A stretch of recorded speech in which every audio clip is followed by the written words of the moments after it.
order. Order. Let's go. You ready? It is Bondzee Live, episode number 24. Here we go. It's 9:01 now in Dungeons and Doom Studios, Hammertown, Ontario, Canada. Man, I got a lot to talk about tonight. We're gonna get after it. I'm super excited, and it's crazy. It's been a crazy week, I would say. Right from last Friday. What's today? Today's Friday, right? So yeah, it started off last Friday with what was a pretty good day, and then turned out to be triggers happen, and it is what it is. But you roll on, you soldier on, and things happen. And things happen for a reason. And it was a tough week, but it was a great learning week for me as well. I learned that I could pick myself up off the floor time and time again. I already knew that, but it was different this time. Just with everything that's going on, this whole COVID shit and the rest of this nonsense. It's been different. So anyways, I'll let you know, coming up later on, I might have an amazing possible guest. She's a really good friend of mine. I've known her since, I think, like 3 or 4 years old, 4 or 5 years old, something like that. But anyways, stick around. She'll be coming up, maybe not. She's got something going on right now, and it'll be a game time decision, basically, for this possible special guest. So stick around for that. Definitely going to get into some hot topics tonight. We have what do we got? We got the obviously man, my brain's not working. So I'm doing a whole different theme tonight, and this is why I'm kind of thrown off right now. I usually have 4 pages of notes, and I can look around, and my eyes can dart around, and I can just catch words, and it triggers it. I'm trying something new tonight. Every note is on my computer, and I'm basically kind of locked in on I got to go by, I got to follow the rules now, if you will. Hey, Chloe, what's happening? Thanks for joining. Anyway, so I'm getting used to this whole new concept of not having notes everywhere and my eyes dart about, and I can pick up words and just follow on. So I'm just getting used to this. Give me a hot second, and we'll regroup here. Like I said, episode 24. Thanks, everybody, for joining. My mom, she's a real pisser. Every day she makes me laugh. She frustrates the shit out of me, too, old Sarge, but, I love her. It's just, she'll never change. She never has, never will. Hey, Chloe, you want to come on camera for a hot second? I'm going to try, and you can deny me or accept me. Anyways, old Sergeant Anna, she's a pisser. I've asked her a million times to come on the show, and she's always like, I'm not coming on that bloody show.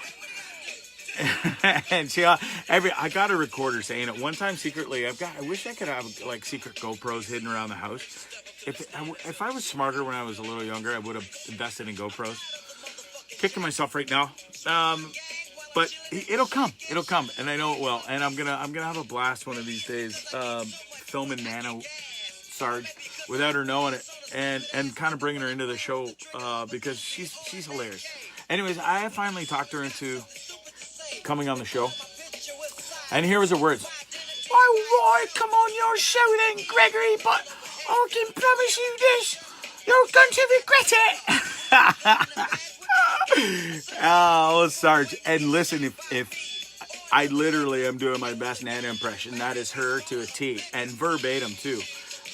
Thanks for watching, Gus. Thanks for watching, Aaron. Brem's in the house. How are you, brother? Anyway, just making fun of my mom for a hot second. I haven't made fun of her in a while. I haven't been myself. I'm gonna say 3 shows. I think I was a little angry. Chalk it up to a bunch of things. I was honest about why I was so upset, and not upset, but just struggling. I'm struggling. I'm very honest. My PTSD is shit. then it comes with the depression, anxiety, and you know, just not being in my normal routine, and you know, just life's different right now, and it sucks. It is what it is, and you know, we've all gotta suck it up and do the best we can, right? And that's why these shows help me. It helps a lot of you. The feedback that I've got is amazing, and I can't thank you guys enough. That's why my stupid ass is still here yammering away time after time. Here's a new one. I have not, in 24 episodes now, had a beer on air. It's either been red wine, white wine, rum, vodka, but never a beer. So cheers to everybody. Hope you have a great weekend. It's Friday, isn't it? Yeah. Pretty much every day Friday, isn't it? Not for everybody. But it is. It's legit. It's a Friday today. So let's get after it. Cheers.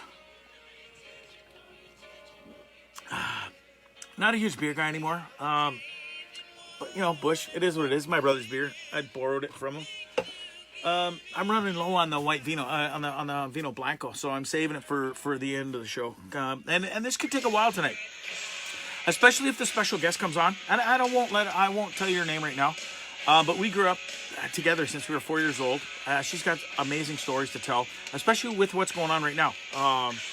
With the black versus white and white versus black and this whole bullshit that's going on with cops killing fucking black dudes. You know, left, right, and center for no goddamn reason, especially unarmed black dudes. It's unfair, and we're definitely going to get into that, but not right now. I was laughing. I was making fun of my mom. And thanks everybody for watching. The last few shows, I have not been on my game. I think I was very emotional and real, which is I think great too. It shows my human side of me. Hey, for 1 second, I'm gonna stop myself. I need to ask you guys a question right now. Does my shirt, is it backwards or forwards to you guys? I need this figured out because I thought when I watched the video back, everything's backwards to me. So I'm not sure. Somebody let me know just real quick before I move on. Can you see? Is it, or do I need to? I can flip it live. I'm pretty sure. But it's bugging me. I want everything to be the right way. This has seemed normal to me. It's backwards. Okay, perfect. Thank you. So watch this. Boom. How you doing, folks? How's that? Now you can see what it says, and everything is normal in the background.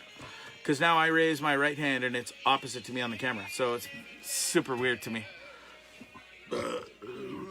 Excuse me.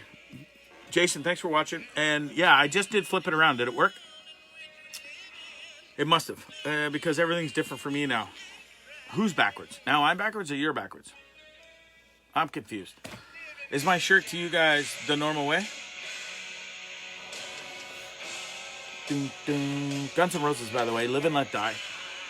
You're going to find majority of the songs tonight. I think 90, I think there might be one that doesn't relate to what is going on in society right now. Thank you, Brands. Okay, cool. I'm gonna go back to the normal screen here because just my OCD my brain needs to go back to the original screen and not that one.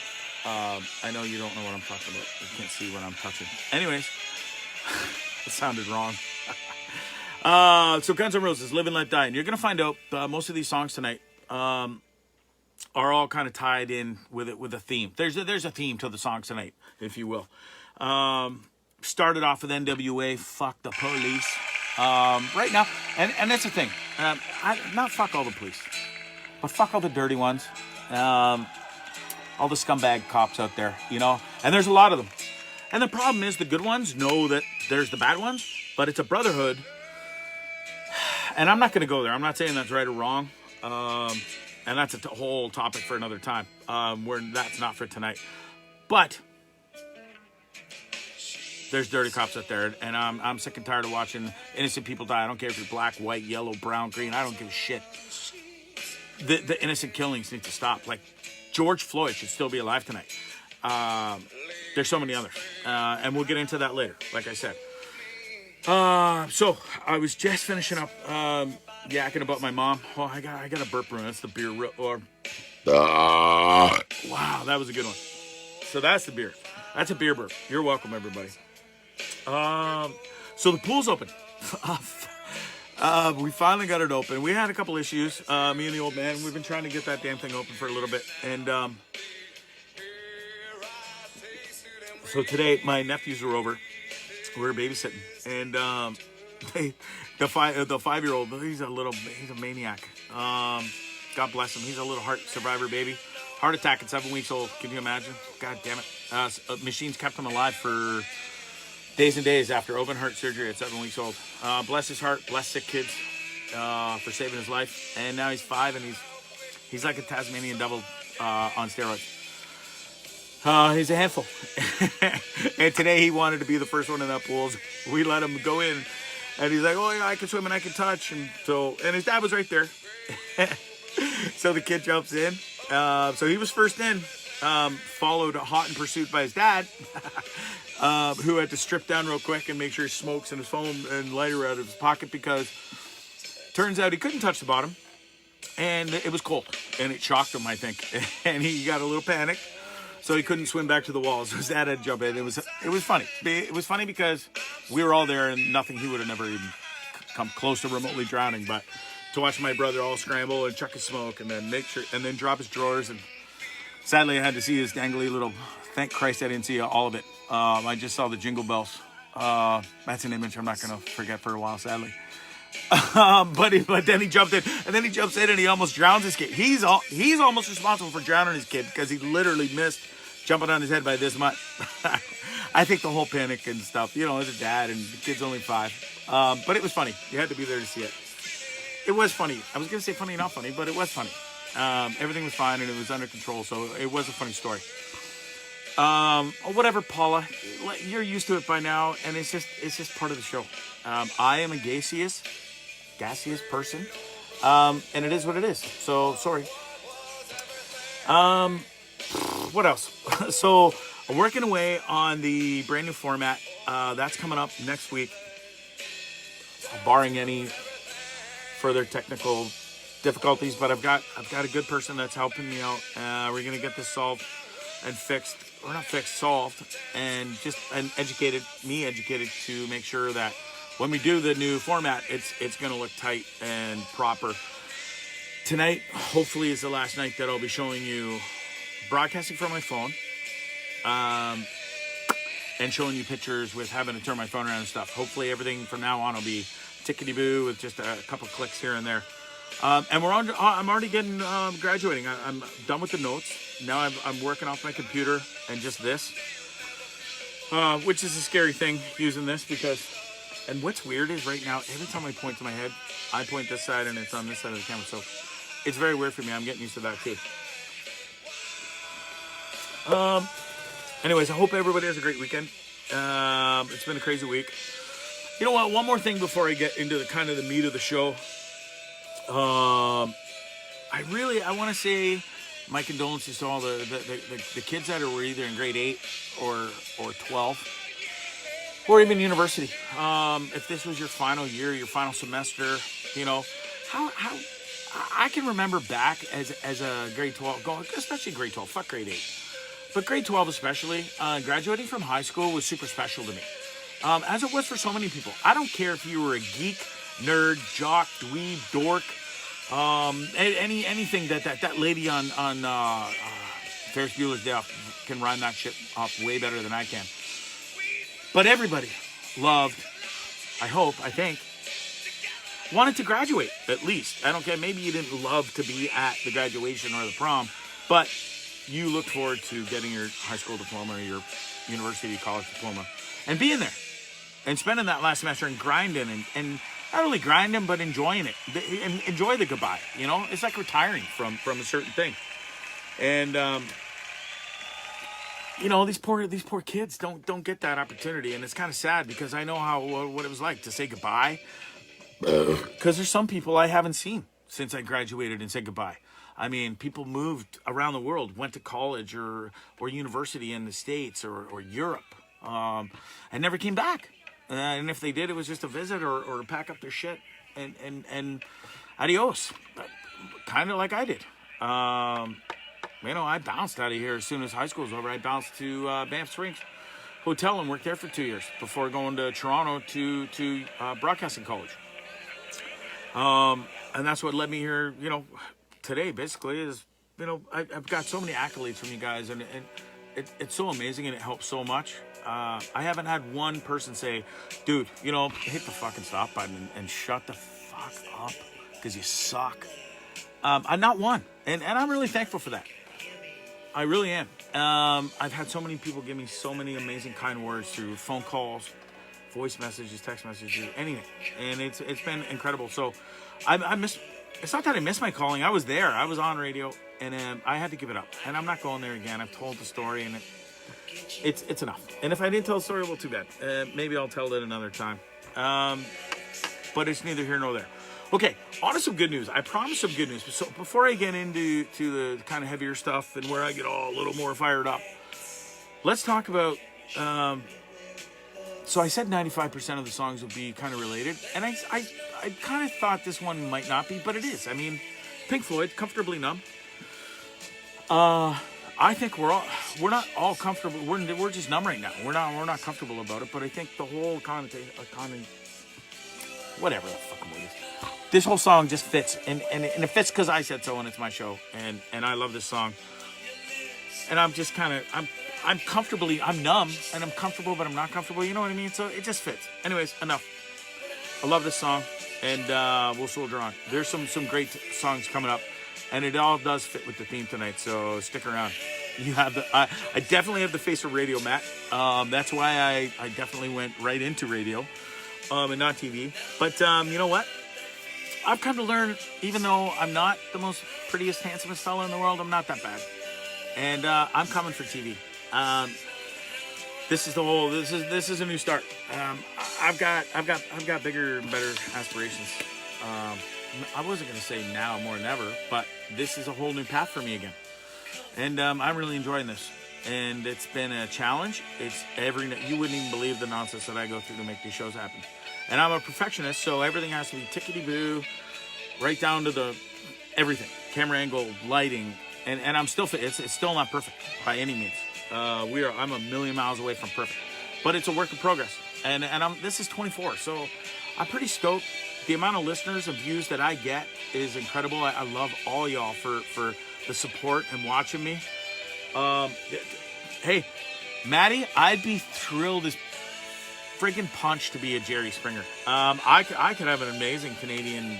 I could be the next Canadian Jerry Springer, if you will. I got no shame in that. I think I could host a pretty badass talk show. Maybe before I get into the meat and potatoes of the show, let's bring in somebody's. Hey, Rick. Sorry, I'm trying to go back here. I lost a lot of messages there for a second. Gas bag. Thanks, Paula. That's really nice, yeah. Tamer, thanks for watching. Kelly, Jason, like I said, who else is here? Anna, thank you for watching. Sharon, give me 1 second here. I'm just flying back through the messages. I want to see something. Chris Mirren, are you still there? Give me a shout out, Chris Mirren. I'd love to chat with you for a hot second, if you don't mind. If not, I invited Chris, so before I bring Chris on, maybe somebody could give me a heads up on the volume situation too, between my voice and the music playing. How's the balance? Are we good? Because I'm using a new setup tonight. My iPod, what do you call those things? Earbuds. Were split, and I listened back for a hot second to one of the shows, and I heard the crackling, and somebody mentioned it, and I didn't realize what they were saying at first. And now I knew. Now I know. And so I fixed it. And so I just want to make sure the levels are still good. Chris, I'm trying to bring you on. Where's Chris? Okay, he's not there. Let's see, Brems. I haven't talked to you forever. I miss you. If you feel like coming on, I'd love to have you, bro. Where are you at? Music 2 notches down. How's that? Okay, perfect. I think that should be a good balance now for what we had going on. Thanks everybody for letting me know there. Now, I was trying to bring somebody on. Adding.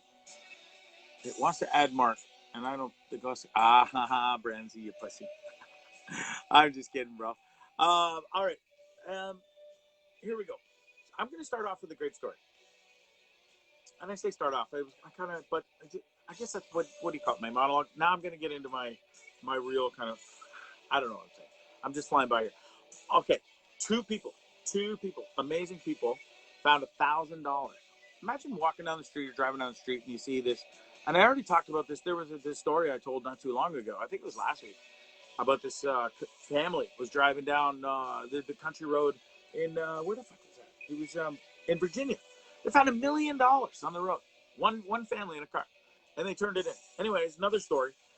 Just and it's nowhere in comparison, but I just want to tell a feel good story. Sorry, I kept that burp quiet. Good for me. Whatever, Brent. Do your hair, buddy. Settle down. You're not even that good looking. These two people found $1,000 in cash on this country road. Well, not a country road, but like between city and country, whatever you want to call that. And these two people decided to turn it in. They turned in the cops, and it turned out it was bank related. It was in a bank stamped envelope, and so when the police, or I don't know how it even got announced, it didn't really say, but anyways, it turns out that the person got their money back. So could you imagine being a dude? You're driving home, you got rent money in your pocket or whatever that was, probably bill money or drug money, I don't know. Whose money? Who cares? The point is that was $1,000, and $1,000 is $1,000. And if you lose $1,000 and then you get back 24 hours or less later, that's winning. And that's God bless those two people. Because at the end of the day, there's a lot of people that wouldn't turn that in. But those two did. So good on them. Leo, thanks for watching, brother. Leo, I'm gonna ask you. I'm dying to. Leo won't mind. Let's have a quick chat, hey, brother. There we go. Can't bring Leo on camera. Leo can't join here. All right. And now it says maybe you can. I'm just kidding, Brent. Love you, brother. So Pixies. Or sorry, Pixies. What the hell am I talking about? The girl, the picture that I just looked at looks like it reminds me of the Pixies. Anyways, Talking Heads, the Psycho Killer. Kind of fitting for what we're dealing with. What else we got? Okay, so moving on. Last night I finally got a chance to watch the Beastie Boys documentary. Brand new, just came out, directed by Spike Lee, whatever he goes by now these days. Anyways, this was phenomenal. I was a huge Beastie Boys fan growing up. I'm kind of pissed that it took me this long to watch that documentary. It was so well done, and it was differently done. So when I thought I was going to put on a documentary and watch kind of a movie kind of setting, I didn't even know what to expect, but I didn't expect what transpired. So what transpired was the two remaining members, minus Yauk, Adam Yauk, who died of cancer in 2012. The two founding remaining dudes of the band, we'll go with that, did this amazing documentary, and it told the story right from the get-go, and absolutely fabulous. But the cool thing is they did it in a theater setting where the two of them were on stage presenting kind of the movie documentary in the background, and it was amalgamated together. Absolutely brilliant. It just tells an amazing story how the first album was so huge and unbelievable, and then it just went crickets for them for a while, and they were broke. Anyways, go check it out. I won't tell any more about it, and but it's amazing. So it's 2 hours. I think it's just under 2 hours, and it's a real treat. So check it out if you're a Beastie Boys fan, and even if you were only a minor Beastie Boys fan, check it out. Super cool. Super cool. Thanks for watching, Kelly. Thanks for watching, Victor. Leo's in the house. Jenny Kern. Somebody just texted me on my screen. It came above and said, "Jesus, are you watching the news?" No, I'm not, because I'm live. Is what happened? Did something crazy just happen? All I know is that Captain Douchebag, their murder cop, numero uno. I'm so glad I don't even remember his name. I'm gonna have to fire through my notes here for a second. Chauvin or whatever. Chauvin, Officer Douche Chauvin, got arrested today around 2 or 3 p.m. That's amazing news, and we're gonna get into that later. But I'm so thrilled. That's only step one. 3 more to go. there's 3 more people that stood there and watched and literally were part of aiding to that man's death, George Floyd, and justice is not served yet. One is a baby step. We got the number 1 guy, who literally just sat there like with a smug goddamn look on his face the whole entire goddamn time and just waited for that man to die. And it is disgusting that the other 3 stood around and didn't do a goddamn thing. And even the other cops in the background, they saw, and you can hear what's going on.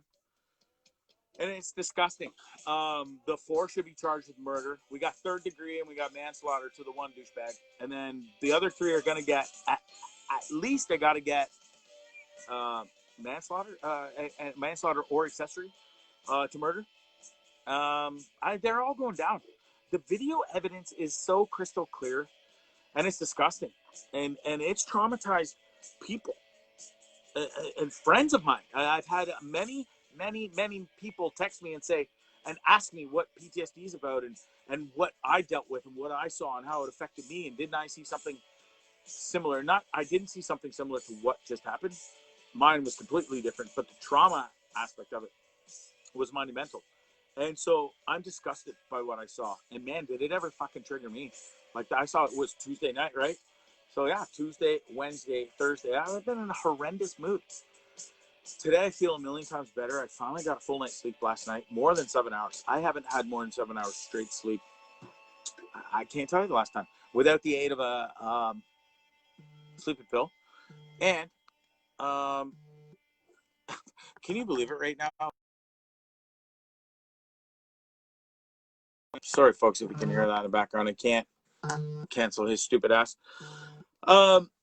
Anyways, it sucks. It sucks that, it's super tough to get a good night's sleep these days for so many people. Not just me. That so many of my friends are suffering. And it's tough. And especially with what's going on, and you see these things and you get triggered and you get your brain racing, and we're all scared shitless right now. Fucking COVID, being unarmed and being murdered by police, or beat up or allegedly pushed off balconies. I'm gonna get to that, and I'm gonna briefly only touch on that subject. I was gonna get more into it, but the more I'm and I fly by the seat of my pants here, and I do my research as best as I can through news outlets. And I don't pretend to have the source. I'm not the source. I'm not the source guy. I do my research as best I can through news outlets and news sources that I'm given. So therefore, when I first promoted the story and I was going to talk about this alleged balcony thing, and we'll get into it in a hot minute. More stuff has come out, and I'll get into that in a hot second. Anyways, just to finish up with the Beastie Boys thing, if you haven't seen it, go see it. It's incredible. I watched that last night, and I was blown away. And I got some Beastie Boys. I was going to try and time it. I do have I think it might be a double shot of Beastie Boys. If not, there's definitely one song that stood out to me. Not my favorite song by any means, but it's one that stood out to me, and the story behind it. It all ties in with what's going on right now. It's Sure Shot, and it's coming up, I think, in a hot minute. Actually, let me check here. It is coming up. 3 or 4 songs. So stick around for some Beastie Boys. Also what do we got coming up? We got Foos coming up. We got Glorious Sons. I play this song a lot, but it's my favorite song, and it fits with the theme of the songs tonight too. Okay, so it is what it is, and it's my playlist. I'm happy to take requests, folks. If you want to send me songs, if you want to send me pictures, videos, anything that you want me to show coming up on the brand new format starting next week, I'll be able to show video clips, pictures, anything you want. Send me your funny things you find. Send them to me. I'll share. I'll give it quick right now. You can share it Bondzee16@gmail.com, or send it to me on Facebook Messenger, Instagram, and at Bondzee16, Twitter at Bondzee16. Anyway, send me stuff. Send me requests, song requests. I'm happy to have help with a playlist. The less I have to do with the music side and put a playlist together for the show, and even doing researching. This isn't easy. It eats up a lot of my time. So I'd love to have your help if you guys are on board. Send me stuff. It'd be awesome. What's up, Andy? Thanks for watching, brother. Episode 24, brother. Stevie Stajos number. And Stevie Stajos was on CHCH Morning Live. What do they call that? Morning Live? Anyways, he was super cool.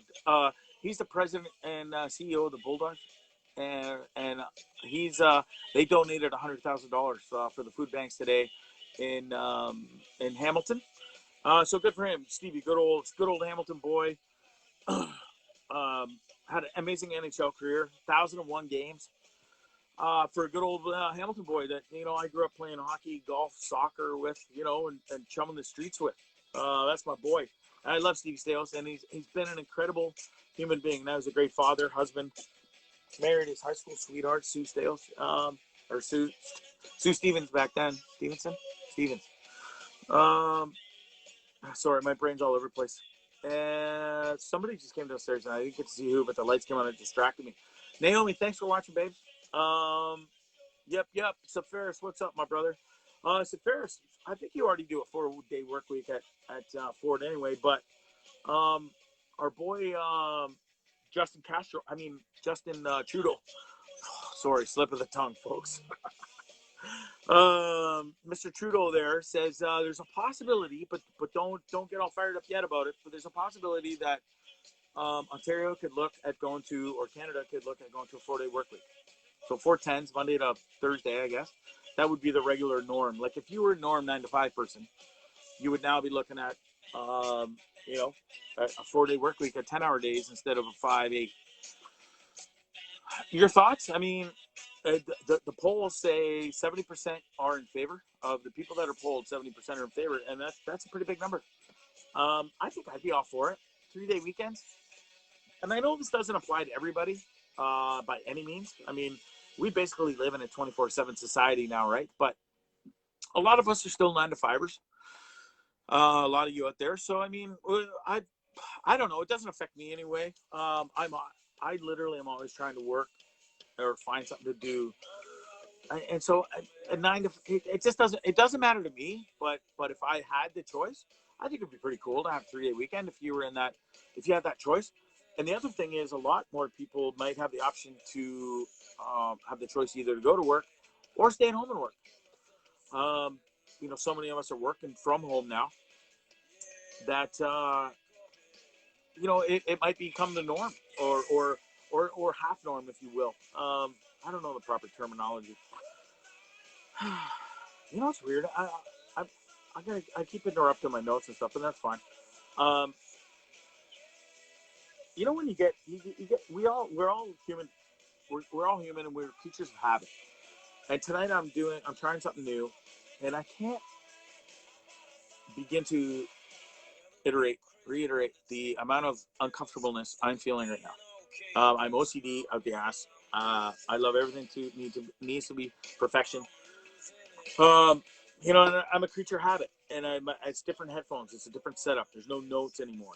And it's just weird. So I hope it doesn't come off as weird to you guys, but bear with me if it does, because eventually this is what I want. This is where it needs to be anyway. It all needs to be on my computer and not fucking taped notes around my entire setup here. That's Mickey Mouse. And so anyways, but that's the way how it was when I was on radio in early 2000s. It was notes in front of you, and I wasn't on camera either, so it was easy to just you have your paper notes, and that's what I'm used to. But now I know I need to get out of that, and so I'm working on it. So Ferris says we are contract workers. It will never happen. Yeah, well, that sucks. But I mean, for a lot of people out there, if it can happen, and the people want it, let's get after it. Let's vote for it. And it's definitely Trudeau there said it was definitely going to come up in the future after the pandemic and all that stuff's over. So who knows? Fingers crossed for that. If you're down. Okay. Cheers, everybody. Happy Friday. Yes, I'm drinking a beer. It is the first time I'm drinking a beer in 24 shows on the air. I do have a bit of wine left. Actually, we'll do a little wine cheers. Why not? I love my wine.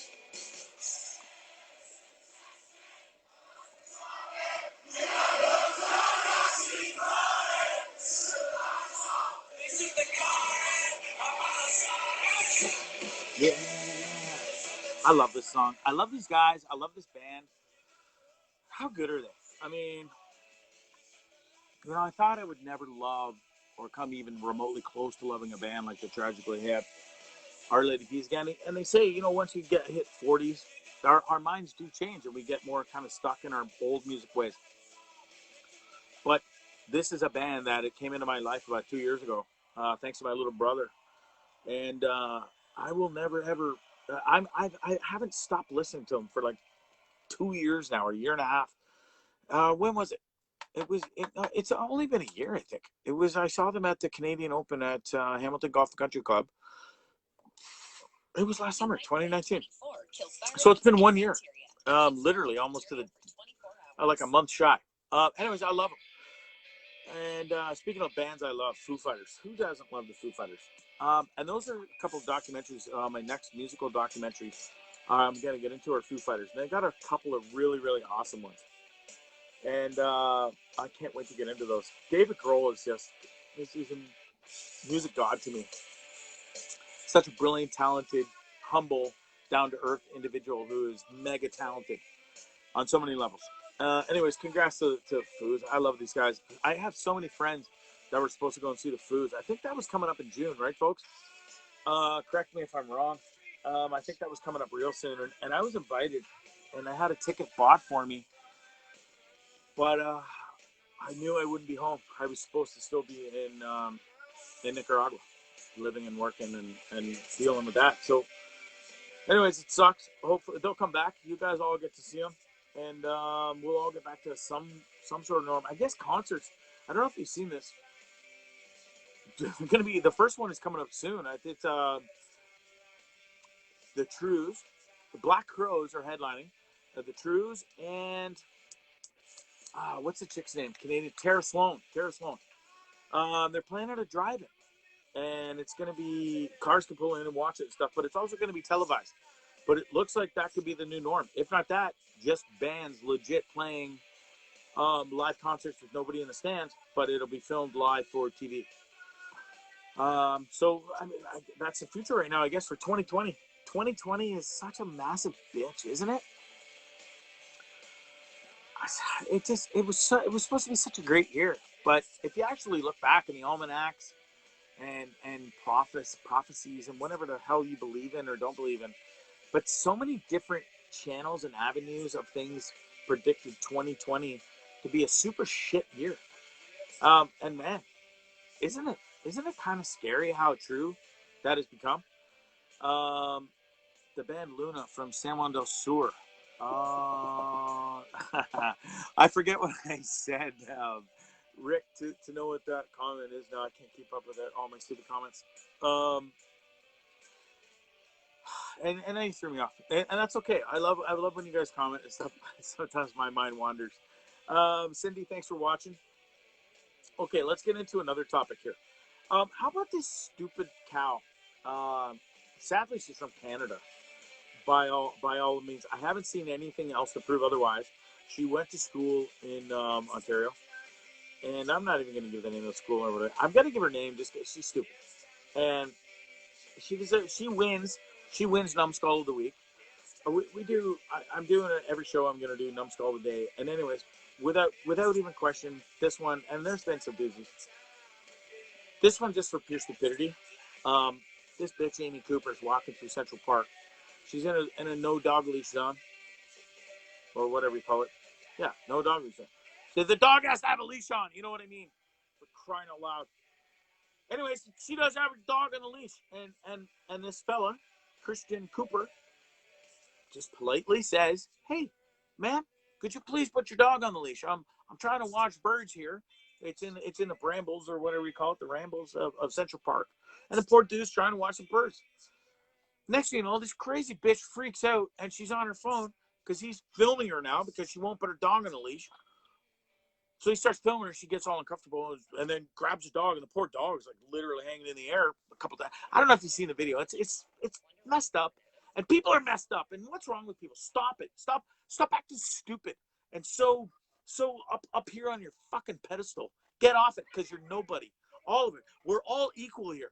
I don't see color. You shouldn't see color. We're all equals. And this stupid cow, Amy Cooper, just prays to the park like it's hers, all Central Park, doesn't abide by the rules, and she gets told.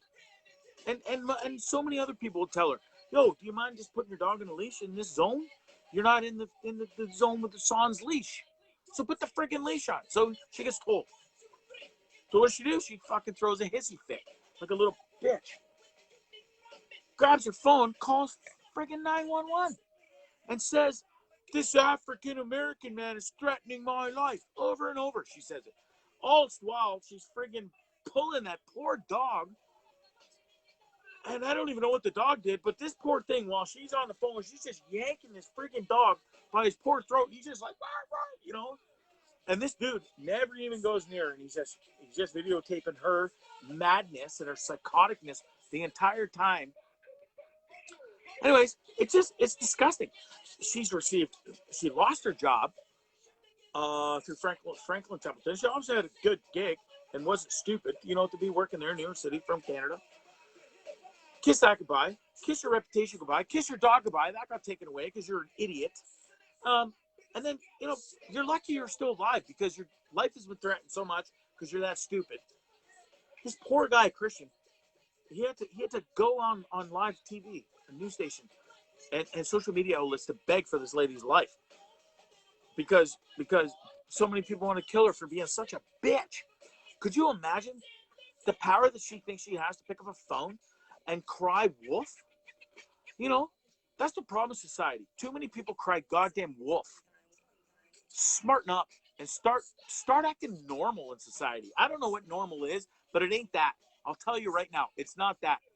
So Amy Cooper, you deserve to get fired. You deserve the death threats. I hope you don't die. I'm certainly not wishing that. But you kind of made your own bed. You stupid bitch. You went for a walk and you were in a foul mood and you took it out on some poor man. And not only did you take it out on him, you could have cost him his life too. Because the way the fucking cops are acting out there these days, God knows. Because it's rampant in New York. It's rampant in the Carolinas, in Florida, in friggin' Minneapolis now, obviously. And it's rampant everywhere. Those just happens to be the one that I know about that we've seen and seen video footage of. Okay? So stop the bullshit and stop the madness. And I'm sorry, but you got what you deserve. And cool on, you know what? Cool on Christian Cooper, the victim in all of this. The guy's just trying out for a day, enjoying bird watching, and it had to be ruined by some cow, And it could have went way worse if there was police nearby and could have just pounced on this dude without knowing all the facts first. Exactly like what happened to our poor friend George Floyd here. That could have went a million different ways because of what she said on the phone and outright lied.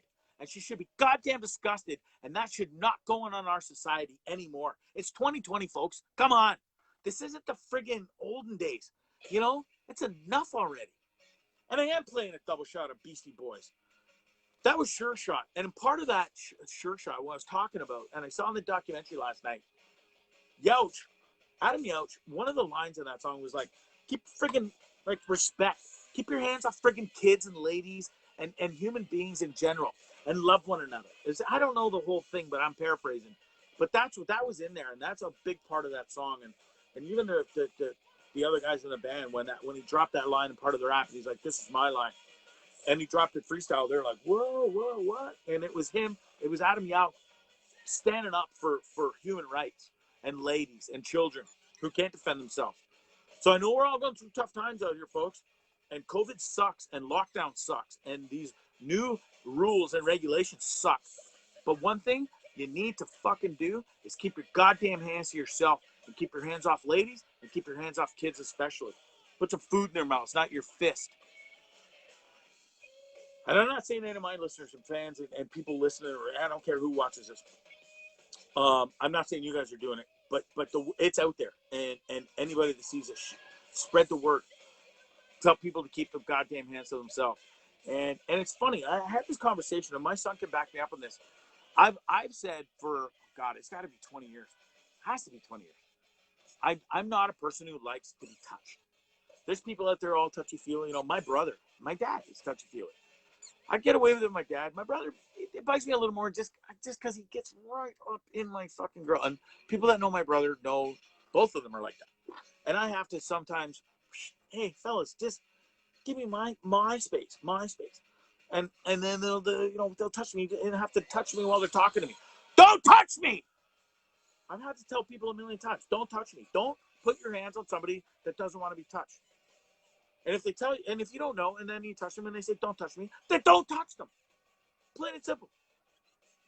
So I want to start a clothing company. I brought this up to Ty probably maybe a year and a half ago. I said, I want to start a clothing line, or just t-shirts and hats that says, don't touch me. And it has so many meanings. Don't touch me because I don't like being touched. That's just me. I'm OCD. I just don't like being touched. Don't touch me. Unless I love you or you're my girlfriend or boy or like family, whatever, just don't touch me. And don't touch men and women and children that don't want to be touched, especially inappropriately and especially with violence. Okay. So anyways, it was a thing that was mine, and I would say it to so many people, and it became a joke forever. People come up and touch me, they would know. It would get a reaction out of me. I'd say, don't touch me. Don't touch me. Anyways, now, there's no better timing, I think. I reached out to a friend today. I think it was yesterday, actually, because we're on different times. He's in New Zealand, and I'm here. So I think it was today for me, but tomorrow for him, if that makes any sense. I really want to kind of. I've got thoughts. I'm locked down here in my parents. Not locked, but I'm living here in my parents' basement, Dungeons and Dune studio, and I have a lot of thoughts, and I still really want to. This don't touch me clothing line could go a lot further than just don't touch me because I don't like it. Just don't touch anybody. Don't put your fucking knee in some poor man's throat and kill him because you're a police officer and you think you're badass. You think you're all that. Mr. Macho Policeman, Mr. Authority. That fucking piece of shit has 18 goddamn complaints against him. And we're going to get into that punk later. Anyways, I can fly off the tangent here, and I haven't barely even touched my notes yet. One thing leads to another in this crazy brain of mine. Anyways, so I'm going to move on. Christian Cooper, you're a good man for accepting that lady's apology. She did apologize. Amy did apologize. Too little, too late. Damage is done. You made your bed. You're going to suffer the consequences for a long time. But good on Christian Cooper for accepting her apology and going live and trying to let this lady have some peace because she did say sorry. She screwed up. Obviously, she was angry. Probably moon time. So many factors. Maybe I don't know. Who knows? But it still doesn't give her the right to do what she did. Sherelle, thanks for watching. Lauren Twig, thanks for watching. I just threw up my dinner in my mouth real quickly there. I don't know if you guys noticed that wretched look on my face for a hot second. That was me re-swallowing and tasting dinner again for the second time today. I guess that's what happens when you mix beer and wine quickly. I'm going to put the wine down. I'm going to finish off the beer. It's weird drinking beer. It really is. I'm not a huge fan. But I felt like a beer tonight for whatever reason after dinner before the show. Justin Taylor, thanks for watching, bud.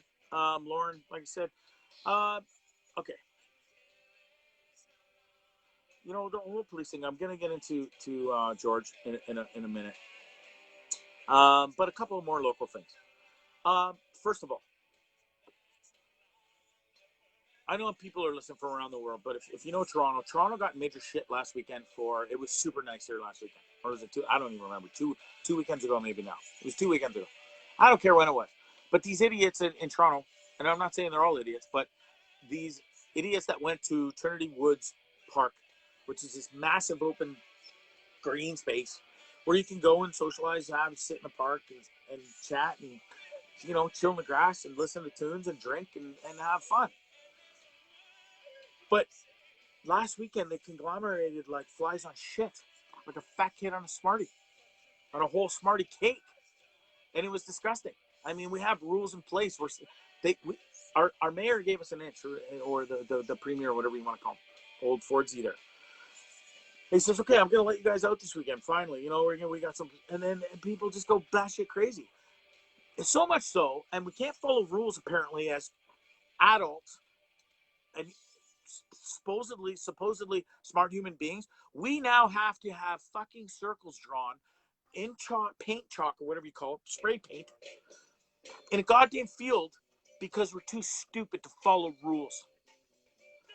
First of all, I'm embarrassed. I'm not embarrassed for me because I wasn't one of the idiots. And I've gone golfing 4 times now. I've taken every goddamn precaution that's laid in front of me, and I've been following every last rule in society laid in front of me. Do I like it? No.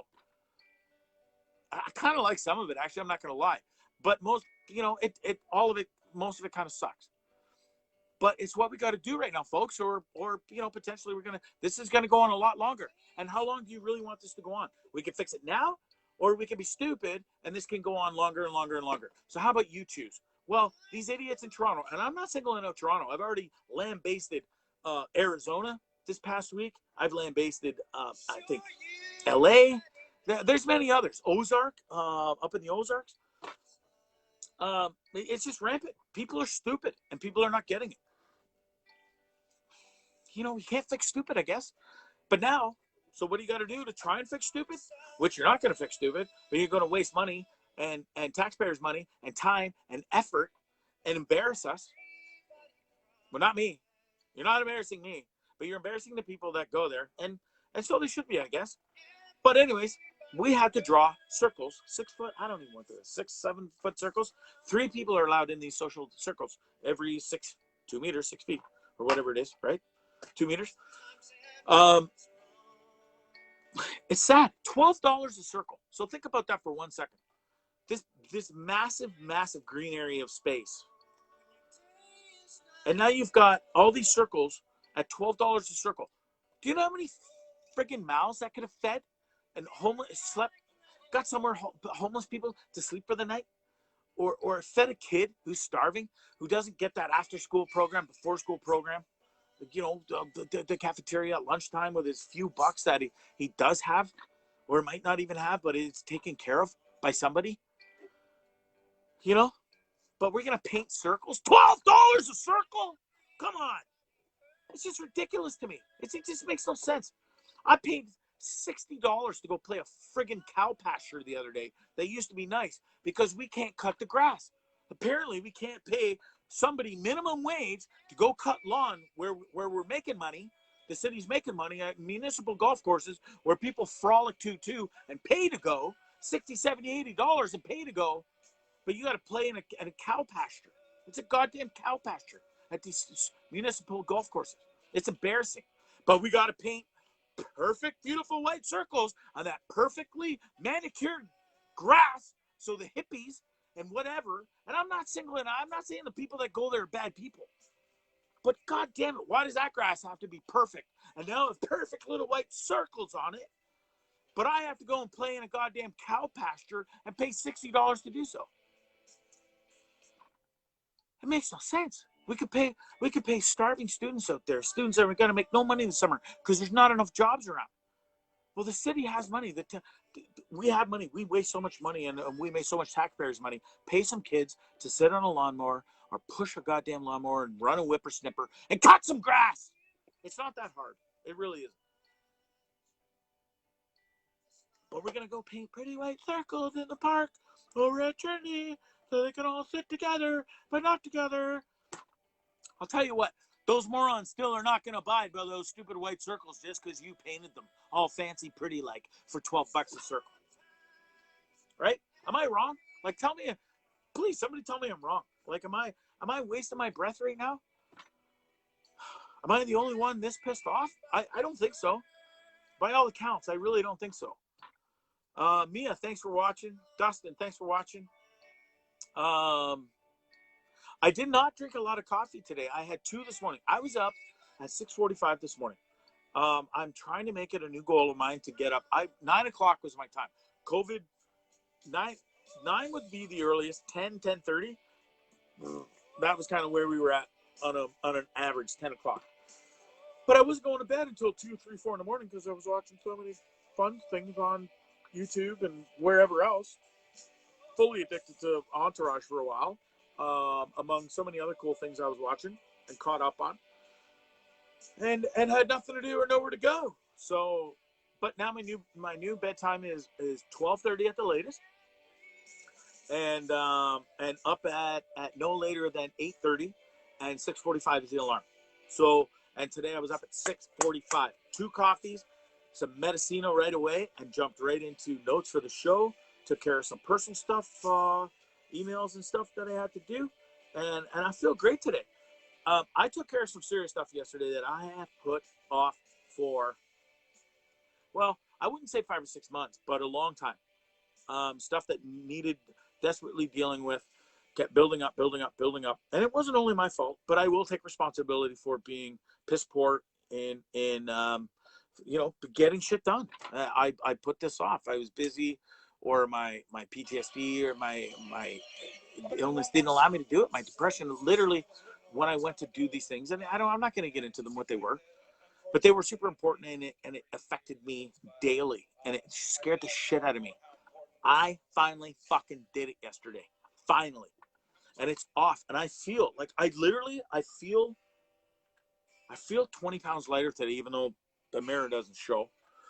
But off my shoulders, even like when I breathe, I just feel a sense of, there's no more like,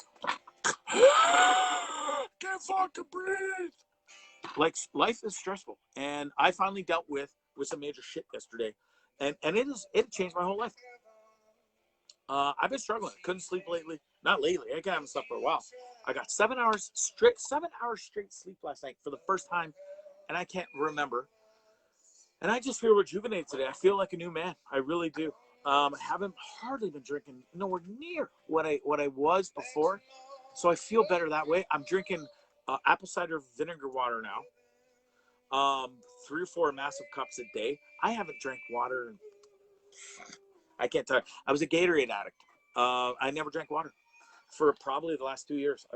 If I had a glass of water, it was out of desperation, or there was nothing around at the time and I needed a fucking drink. Something to sweat my tongue. So no more Gatorade. I've knocked Gatorade off for about 2 weeks now. I'm Gatorade free. Drinking water. I'm eating paleo. I feel better. The sleep is coming. I'm feeling better. And I'm releasing different demons in my life and trying to, get bigger and better in every single way. And it's hard, especially during these times with new rules and stuff. But I can sit around and wallow and be more pissed off and get 300 pounds instead of just under 2 and feel sorry for myself every day, or I can fucking start making a change and making it better for my life. And I've chosen the latter. So let's go. Let's get after it. Derek's doing 20 push-ups a day, right? 30 push-ups a day live on Facebook. I'm doing this. I'm not doing it live on Facebook, but I'm starting to walk way more every day, stretch, push-ups, eating way more healthy. I mean, I ate strawberries today, fruit. I have a smoothie every morning. I put celery, avocado, bananas, and apple in a smoothie today and blended it all together with some peanut butter and cinnamon, and it was fucking bueno. Super delicious. Eggs and avocado for lunch, and chicken and stir-fried veg for dinner. Sauce on side, so to lower the calories, and delicious. The hardest time is at nighttime, 10, 11 o'clock. After the show, I'm going to be starving. The weed doesn't help, but the weed helps up here. So, it's a balance. So you got to try and stay off the munchies.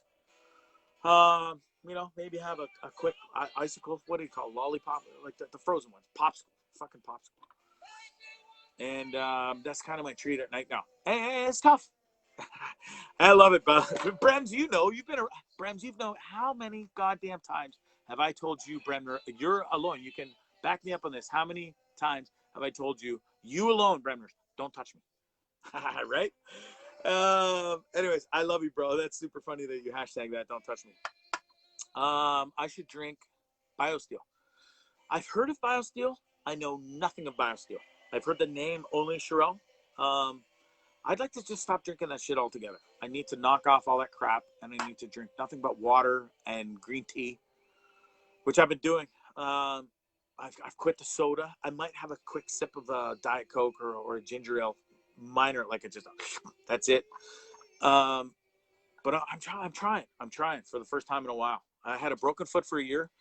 And when you have a cast on your foot on and off for a year, you don't give a royal shit about what you put in your mouth, your fat mouth. And believe me, this right here says it all. You just don't care, and then try and get out of that habit, and change all of a sudden, and think everything's going to be all grandiose. And I'll lose weight, no time, I can do it. It's hard. You know what's funny? This is my goodbye song. I've been rambling on for about an hour now. This is actually over an hour. Hour and 1 minute, actually. Man, my music's pretty bang on. But I'm going to continue. If you guys don't mind, you give me thumbs up. Tell me to piss off. I don't care. If the consensus is beat it, I'll beat it. If you want me to stay, I barely touched the notes. And we haven't even got into the hot sauce of the show today with George. I got a plethora to say. I want to know your thoughts. I'm trying to keep up on the comments here. I think I'm doing way better. Anyways, you let me know. And thank you, bro. This is Scramble. No, see, I got to point the other way. I'm not used to this. How do you do this? I can't even do this now. There we go. Everything's backwards to me. So Scramble, Squad Golf. Check them out online. I've been getting amazing comments from you guys out there privately. I wore a hoodie from them the other day. It was a hoodie with different stripe colors. It had surfboards. Anyways, these guys are Scramble Golf, SKRAMBLE, our amazing golf surf company. They took two of their coolest favorite things and combined it into a cool clothing, golf surf apparel wear.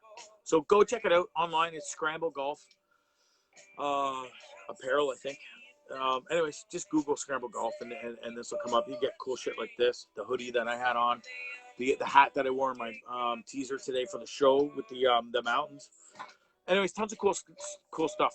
So go check them out. Okay, Mike, thanks. Maybe I won't beat it. You guys seem to be loving this. Super cool. Mel Shantz, thanks for watching. I'm super excited for what's to come with this show, and I really appreciate all your guys' support. I wouldn't be doing this still if it wasn't for you guys. And there's some days up here I'm just like, I'm out. I'm not doing this anymore. It's not worth it. I'm just not into it. But then I get just when I tap out, I'm like, nah, fuck it, I'm not doing it. I get like 5, 10, 15 messages within a day or two of people saying, man, please don't stop. What you're doing is great. Your passion, your rawness, you're real, dude, and you're so natural at it, and that's amazing to me, man. It really helps, especially with the shit storm that I'm dealing with in my brain these days. And I'm trying to get better. And that's another thing. I'll give a shout out quickly to the Canadian government. Finally, just I think 2 days ago, maybe even yesterday. I've done so much research lately and read so many articles. I think it was yesterday. The Ontario government, and maybe it's Canada government, but anyways, they have approved a free care. Like, it's just going to be like OHIP now. It's going to be covered. Friggin' help for the depressed and the PTSD sufferers out there and the anxiety sufferers who can't function or desperately need help but can't afford it. That shit's expensive. If you are not covered, man, to go and talk to somebody to potentially save your life or save you from fucking going off the deep end or snapping, it costs a fortune. And the majority of people out there cannot afford it. So kudos. The government has stepped up, and apparently it's coming super soon. And I'm going to be the first to take advantage of it. I have not sought help in about 3 years. 3 or 4 years I haven't spoke to a shrink. And I miss it. I don't love it because I've never yet found the right person. But I've also, I don't have the resources or the funds to continuously go out there and try and find somebody who's going to try and help or save Bondzee. I wish I could. I wish I could find somebody because I need it. I'll be the first to admit it. I need help, and I relish the help. Marijuana can only get me so far, and CBD oils and stuff. Booze is certainly not the answer. It's a fucking enemy to me. Marijuana is my friend. Alcohol is not. Alcohol doesn't turn me into a scary demon monster or anything, but you know what it does is it's a depression, and it makes me the next day I feel like shit. Maybe not physically, but mentally, 100%. I just feel down. So I look forward to be able to to having this covered and being able to maybe go find a true gem out there, a true awesome human being that can help me just talk to them about my demons and my problems and how to deal with them properly after hiding from them for almost 9 years before I knew or was properly diagnosed with what was going on. Anyways, God damn it, I can't believe an hour's flown by already. Okay, so moving on. Enough about me. So Trinity Park, I talked about. You know what? I teased this whole story today about the girl in Toronto. It's my show. I'm going to choose to bypass the story. Too much new information has come out from the time, and I was going to mention in the notes that since final copy is drafted, because I do scribble notes in the morning or throughout the day or yesterday, but final copy is done about 2 hours before the show, and it turns out that it's put it this way: what happened to this poor 29-year-old girl in Toronto? Hold on, I'm gonna have to change the song here for a minute because it's repeating itself. Let me get to a new playlist for you guys, and we'll continue the show because that was kind of it.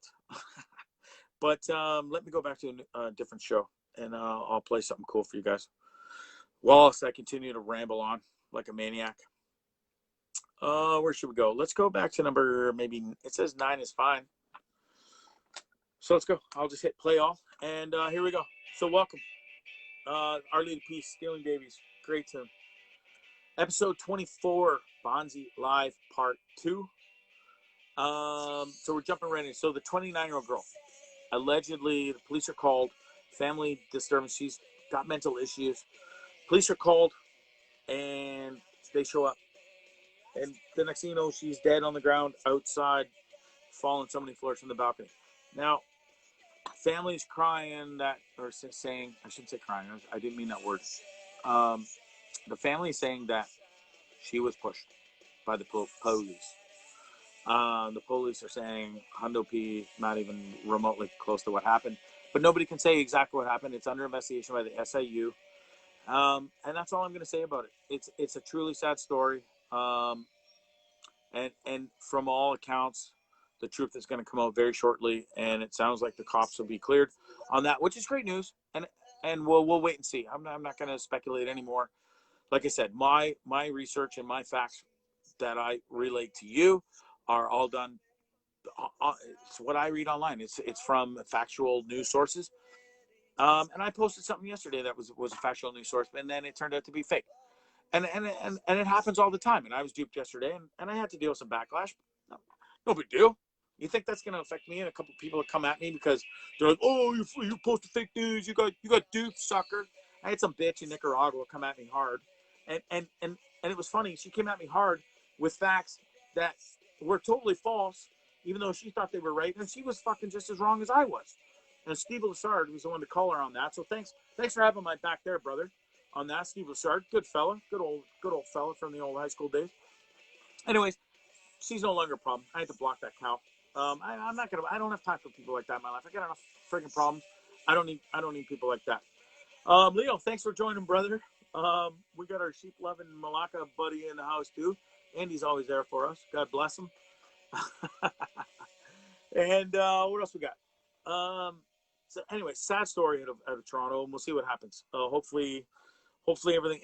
Nothing's ever going to be perfect. This poor lady lost her life when she was just trying to get help.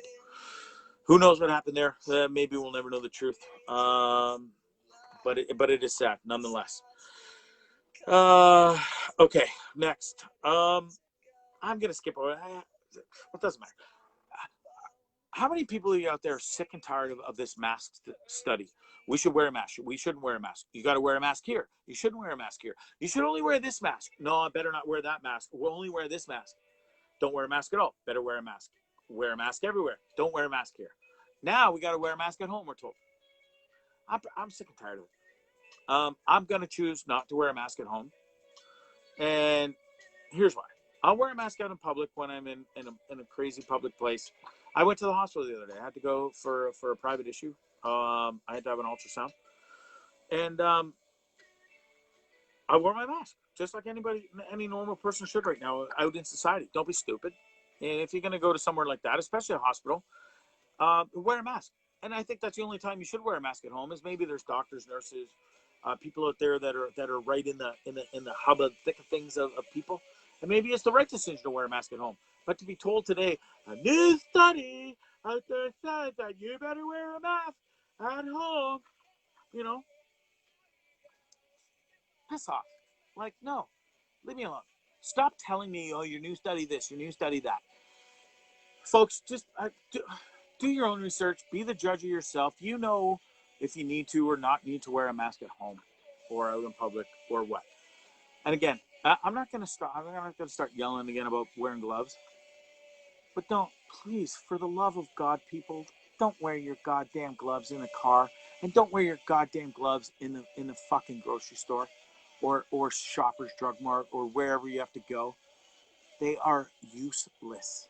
Useless. You're cross-contaminating, and you're a moron. And I can't believe by now, it's been 3 months and we've been in lockdown.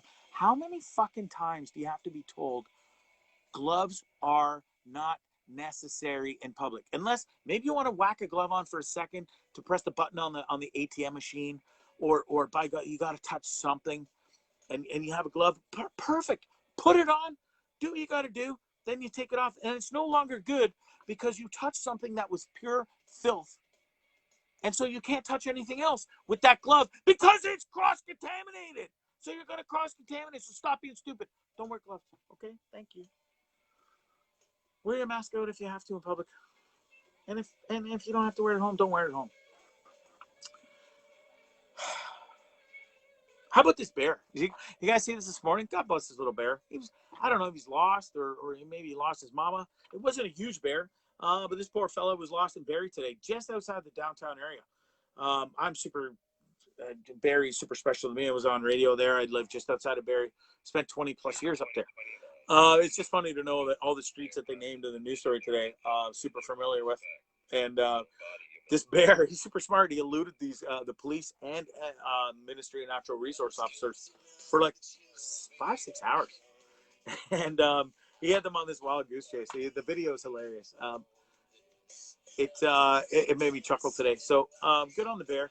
The good news is they safely finally did find him and tranquilized him, transported him onto some beautiful crown land way outside the city. And our little buddy will be free to roam and have some fun and go catch some fish up in the rivers up there. So good on that. Couple cool stories, feel good stories instead of me screaming at you guys for the past few shows. I think I've been a lot more subdued. I feel way better, like I said. Couple quick sports stories before I get into the. I'm finally going to get into the George Leroy stuff. And I might even have to call a quick time out here and put you guys. I won't even press pause or anything, and I won't go anywhere. I'm going to have to do like a 30-second dash to take a piss. I don't usually drink beer, and it went right through me. I've been drinking way more water. So that may have to happen soon. So stand by. Dustin, you're damn right. Gloves are not necessary. Yeah, Andy, you're such an asshole. Yeah, so the chlamydia, gonorrhea, all that checked out. I'm clean as a whistle. As always, thank God, knock on wood, I've never had a sexual transmitted disease, nor do I ever want one. And I'm thankful to never have one. Apparently, they ain't fun. But I did have something. It could have been serious, but it turned out that it wasn't. And only a couple of people know. I think Andy knows what I'm talking about. He does because he's a smart ass. Anyways, everything's good. And no cancer, we're good. So moving on. Shannon, thanks for watching, babes. And thank you, Andy. It is good to hear. It's great news. There's no worries, and I wouldn't say healthy as a horse, but we're all good there. Sports, just a real quick couple quick notes on sports. NBA announced today for all my b-ball fans out there. Targeting July 31st as a start date. That's the first start date we've had from any kind of pro sports, like the major ones, NHL and MLB.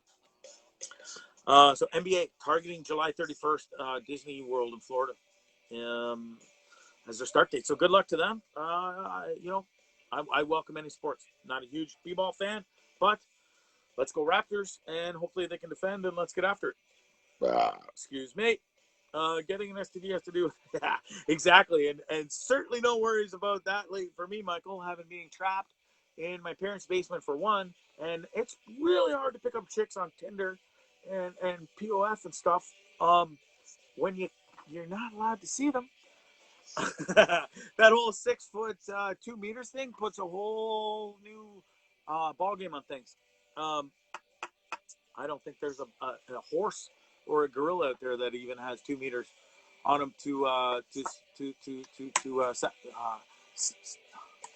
use your big words, Bondzee. Come on now, you can do it. Say your big boy words to satisfy his needs. There you go, buddy. I'm really proud of you today, Bondzee. You did it. Okay, NBA 31st July, maybe. Who knows? We'll see. Good luck to all you NBA fans out there. It could happen, could not. Roy Halladay. It's already over. It was on TSN tonight. But you're going to say, well, then why are you even going to mention it, stupid Bondzee? Here's why. Because it's going to be replayed. TSN has 5 channels. They're going to replay it because they have nothing else to play. And apparently this Roy Halladay story, documentary, call it what you will, is absolutely amazing. I look forward to seeing it. I have it taped. And I'm stoked to see it. He was an incredible athlete, an amazing pitcher for the Blue Jays, among other teams. He'll always be a Blue Jay to me. And it's sad. It never came out until after his death that how much he suffered from depression and suicide and so many other things that led to his death. You know, popping pills and among other things. Super sad. And such an amazing athlete and person that did so many great things for society above and beyond being an amazing athlete. Gone too soon. PGA Canada canceled the Mackenzie Tour today. Not a big deal for all you guys, most of you guys out there listening. Big deal for me and a lot of my friends that are listening or in my golf community. I got some people on the know out there that rely on that and are trying to use that as a stepping stone to make it to the big leagues, right? To the PGA Tour. So sad that that's canceled for 2020. All I can say is, those guys got to grind it out all summer, just playing by themselves with the social distancing things in place, and get better and grind it out and try and make it next year. What else? You can see you ever you want. That is like minded. Okay, Dustin, sure. Thanks for watching, Steven. Sorry, Dustin. I'm trying to read that and keep it straight. It just doesn't 100% make sense what you said.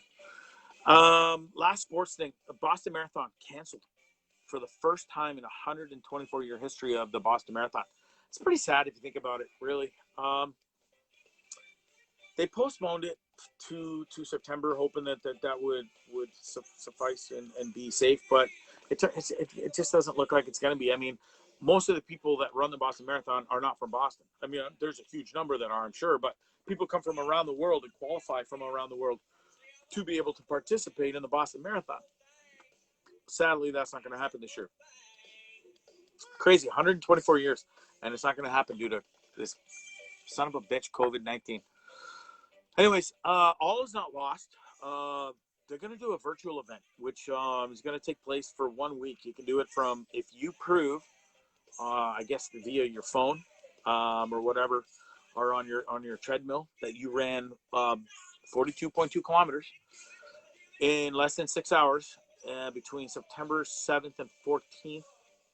You send that into the Boston Marathon officials. You will get a program, a bib, and a medal. So that's pretty cool. So this time you don't have to qualify for the Boston Marathon, but you could still, it opens the door for so many people that maybe have and can run marathons but can't qualify for the Boston Marathon. Well, now you can run your ass off till your heart's content and get a Boston Marathon medal. Okay, good for you. Go run your little ass off. Okay, here we go. I'm going to do this. I'm going to pause and I don't even have any puppets anymore to entertain you for a hot second. I'm literally, I'll be back in 40 seconds for you who are watching. Do not go away. I'm going to take a super quick pish, and then I'm going to come back. I've got video. Do I have video? No, I decided on showing video. I'm sick of seeing it. I don't want to see it anymore.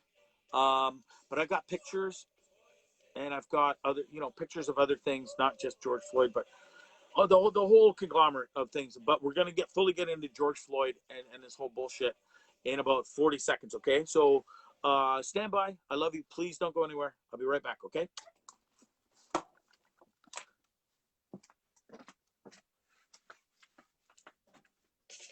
So we're gonna make a show together, starting now, and it's gonna be about how we're all coping by staying creative together.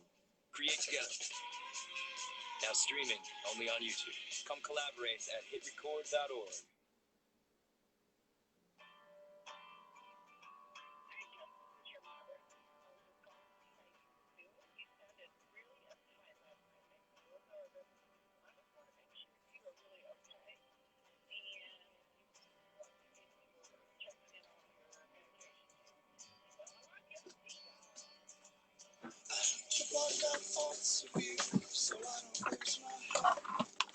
Boo. Whew. How's that? That's record pish time. Like, legit. All right. Whew. Look at that. Thanks, everybody, for sticking around. I think that was the fastest pish I ever pushed out in my life. Whew. Hi, Sherelle. I got to take this up, though. Which one did I have? That one felt better. Okay. No, it was this one. There. Okay. Thanks, everybody, for sticking by there for a hot second. Let's have a quick drink. Cheers, everybody. Happy Friday. Thanks for listening to the first part of the show. We're in part 2 of episode 24. Bondzee Live. So, okay, one quick second before I get into this whole show. I was supposed to have a special guest tonight. This person reached out to me yesterday. She reached out to me yesterday and asked if she could come on the show. And she had a full platform to talk about it, and it fully tied in with George Floyd and his tragic death. And this wonderful individual, who's a great friend of mine, and I grew up with, has 2 children, adopted children, and they're of color. She adopted them from Ethiopia, a boy and a girl. And the boy is become close to being a teenager, and she's noticing a huge difference in how people are starting to treat him, and that's fucking bullshit. And she's scared, and he's scared, and I'm fucking scared too. I'm not gonna lie. This world's bullshit. Anyways, there was it's not an emergency, but something came up. It doesn't matter. I'm not gonna go into her full private thing, but she was gonna try and join us if she could, time permitting, with her schedule and what's going on. It looks like she's not able to join me, so I'm gonna get into the whole George Floyd thing on my own. And what I might do. Becky's asked me maybe tomorrow, tomorrow or Sunday, I might do a quick, maybe 30-40 minute show, just to have her on and tell her story, which is, we won't so much get into and beat George Floyd, the story to death. So it's a lack of a better term, so it fucking sounded horrible. But you know what I mean. And maybe we'll have her on tomorrow. And she can tell her story and her fears and stuff of living in America with 2 children of color, and being a white mom with 2 children of color. Anyways, it's a fascinating story that she's got to tell, and I was looking forward to having her on. Anyways, another time. And so before I get right into it, again, next week we're gonna start going live. All technology agreeing with me. We're going to go live from YouTube, which will broadcast to Facebook, Twitch, and not Twitter, Facebook, Twitch, Periscope, and that's it, I think. Did I miss something? No, Twitch, Periscope, and Facebook Live. Co-host, Mark Calverley, super wicked dude. Can't wait for you guys to meet him. Funny, and super funny. He's going to be kind of the calmness of the show, if you will. Just super humorous and such an amazing dude. I love the guy to death, and he's going to join me 2 times a week out of the 3 shows: Monday, Wednesday, Friday, 9 p.m. Eastern Standard Time, every Monday, Wednesday, Friday, starting next week. It's actually started this week on that schedule. But when Mark's coming up, and he'll join me 2 to 3 times, and we'll keep it real. We'll keep it real. We'll keep it funny. We'll keep it more funny. I've been getting kind of just more emotional and real lately, and that's not a bad thing. You know, I have my moments where I'm funny, and I have my moments where I'm serious and you know, just honest and raw. And there's a balance. You got to find a balance. Mark is going to bring that balance, is what I'm getting at. Okay, so I'm super excited to introduce Mark to you guys coming up next week. And it's going to be super easy. If you're watching from YouTube, or if you're watching from Twitch, or if you're watching from Facebook, all the messages it'll all be streamed simultaneously. All the messages will amalgamate together, and so if you're on Twitch, you'll be able to see what Mike McLaughlin said maybe on Facebook, or if say Sherelle's on YouTube, you'll all be able to see each other's comments and still make the show interactive and see each other's comments. Thank you. Maria says, good song. Thank you very much. Sherelle, I didn't even have time to wash my hands this time, but good thing it was my own pish. And I'm very careful. I didn't even get any pish on my fingers, so I can lick them without. That was a fake. My tongue did not touch my hands. Okay? Settle down for all you freaks out there. I hate how it sounds. Well, I hate how it sounds too, what I've heard lately. And not even lately in the past week. Lately in the past couple of years. Racism hasn't stopped. It's never stopped. Sadly, it's never stopped. Maybe it's been kind of more hidden. I don't know if that's the right word, but the goddamn racism has never stopped, and it's disgusting, and it needs to stop. And when does it stop? And how does it stop? Disaster smashers, Ferris. It is what it is. Speaking of disaster, I could bring you on live, and we could see a disaster. Well, my little shy Malacca buddy. Anyways, I love busting your balls. I'll bring you on live right now, Andy, just to bust your balls. I would love to put you on the spot. And if anybody does want to come on live, just give me a shout out. Say, hey, I want to go live, and I'm welcome to bring you on. We'll have a quick chat, and maybe there's somebody out there, Chris Mirren, if you're watching. Whoever. I know I got some friends out there who are not shy. And maybe you can go split screen with me here, and we can go through this together and tell the story of what transpired, what disgusting shit just transpired over the last little bit. Here's what I know, and here's what we know. Not just me. I've done a lot of research. I've seen a million clips. I've read a million articles on this. And here's the best. I'm gonna put this all into perspective, or just tell you the timeline of events. And here we go. Awesome. I knew my buddy would. It says you're adding, and I can hear you. There you are, my brother. What's up, buddy? How are you, Dustin? What's going on? Not much. You know, I am wonderful. Just keeping it real here, trying to just survive during these crazy times we're going through, right? Of course. Things are so different from what you and I even knew the past couple of years since I met you. Frolicking at concerts and outdoor festivals, and now, you know, we can't even have a beer within 6 feet of each other. Yeah, we can sit in a McDonald's parking lot and share a coffee together. That's right. That's about it. Yeah, at this point. Tailgate someone. For sure. Yeah. I just wanted to chime in on your comment in regards to racism. Okay. And for those that are there. And there is a significant amount of studies that have been out there for a very, very long time in regards to generational learning, right? Okay. Yep. And there are studies that show in terms of language that after 3 generations, a language can be completely wiped out from an entire generation and from a family, right? So the same thing can happen when it comes to learning and teaching. So if we want to eliminate the things that are detrimental to our society, you can stop teaching these things. And if you stop teaching racism in school and stop teaching about oppression and all these other things, it won't be subconscious in people's minds that after a generation or two, normality of people is just humanity in general. Well said. Do you understand what I'm saying? I really do.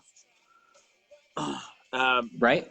It is right, So but the go ahead. yeah, I mean the unfortunate part to all of this, and I'm not going to get into because I'm not educated enough to talk about what is happening in Minneapolis, St. Paul, and I'm not going to go there or talk about that. But just in general, to say there are so many different things that we can do to be better humans that start from an official standpoint, right? It's how And we educate our youth. It's how we act as parents, as you know, right? With Brad and Ty. yeah, Like, it's what we do as human beings and the value we we we we teach them will become generational. And if they don't know the difference between sexism, racism, or anything along those lines, that's where things get eliminated. If that but makes here's sense. the problem. Look at the president we have in the United States, and children are watching this buffoon on TV every day, being the biggest racist, and he's on TV 24/7 almost, spewing racism, Dustin. So, as parents, we can only do so much. We can't. We don't let our kids see Trump, but I mean, one way or another, once they get older and stuff and start understanding, they're going to see this, and they're going to see he is a racist. There's no two ways about it. And you know what I agree with everything you said, but sadly, and you say it's generational, and like I said, we can do as best we can as parents, but problem is society, and society as a whole, and TV and mass media and presidents who are racist, and so on. So how do you fix that? Well, I think right now it's a little bit different from the United States to where we are today, right? So where we are in Canada to the United States. So the United States have opened up a hell of a lot more than we are, right? Like they're out and doing their business where we're still stuck in our 2 meter distancing, not allowed to go anywhere or do what we want, right? Sorry, I kind of lost train of thought, but It's okay. this is a wonderful time. This is a wonderful time in society to reset. It really is. I agree with that.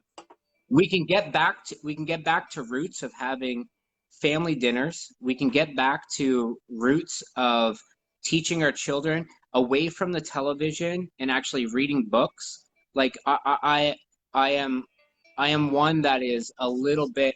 My kids are not liking this online schooling shit Yeah, at all. yeah. I They're don't think not. they're meant. They're not I liking it. don't think there's.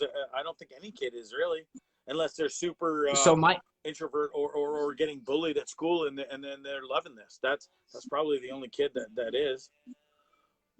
Right. So correct me if I'm wrong here. If you're able to get the actual Canadian curriculum workbooks that they would be teaching anyways, and if your kids are much more like there are 4 different personality types and they all learn differently, and it doesn't mean that they're all going to learn the same way looking at a screen when your school is telling you to not spend so much time on a screen for a child, right?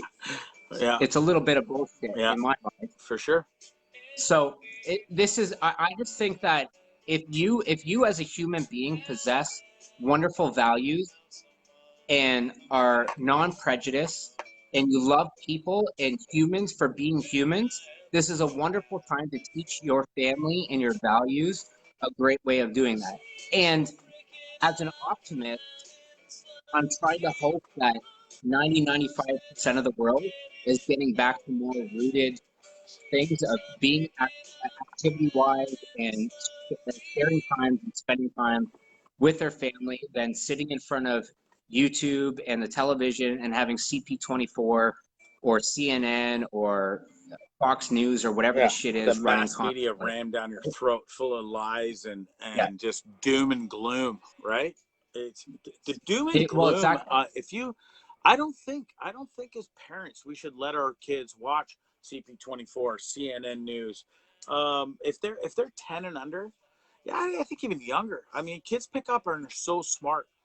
Kids just shouldn't be watching that. Maybe even 12 and under. Just they shouldn't be watching news because news breeds sadness, fear, definitely fear, and sadness and just hate. I think too, and I have this note, Dustin, and it's for the end of the show, but I'm gonna bring it up with you because I think it speaks volumes of what is going on right now. And I mean, I'm scared shitless, and I'm not. I don't know if there's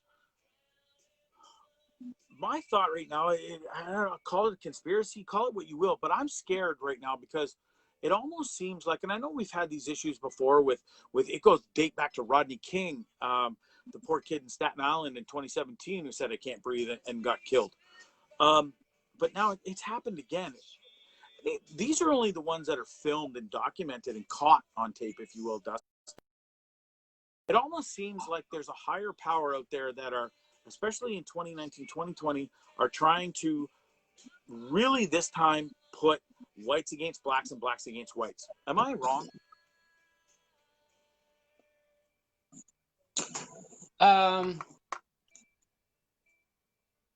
I don't think it's necessarily. I don't think you're wrong, and I don't think you're right. I think that there's a matter of I think that it's a matter of just trying to create some sort of divide, right? It's about Yeah. creating chaos, Yeah.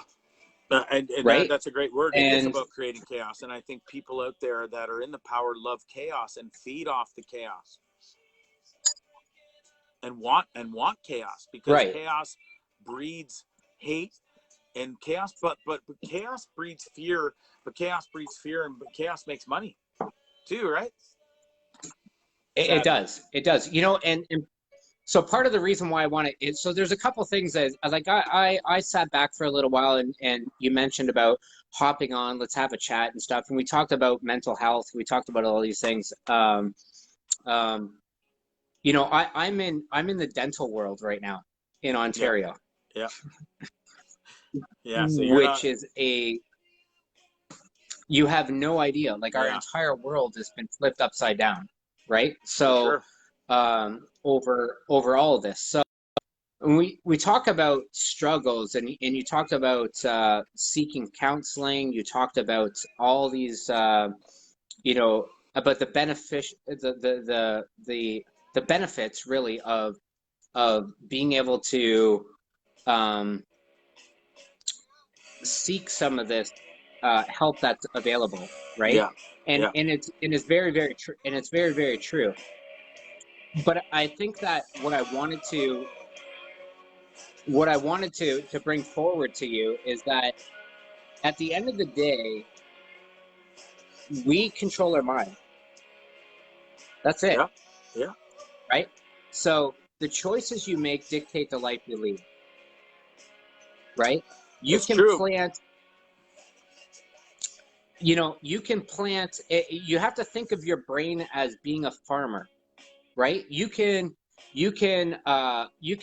you plant weeds, like if you plant negative seeds in your head, weeds are going to grow, Yeah.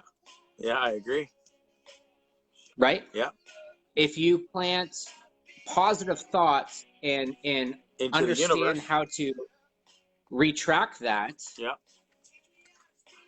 you'll be able to think in a positive manner. And it doesn't matter, like everybody has their own vices of what they want to do, where they want to be. People have their own outlets, like yourself right now doing the show Right. is a wonderful outlet to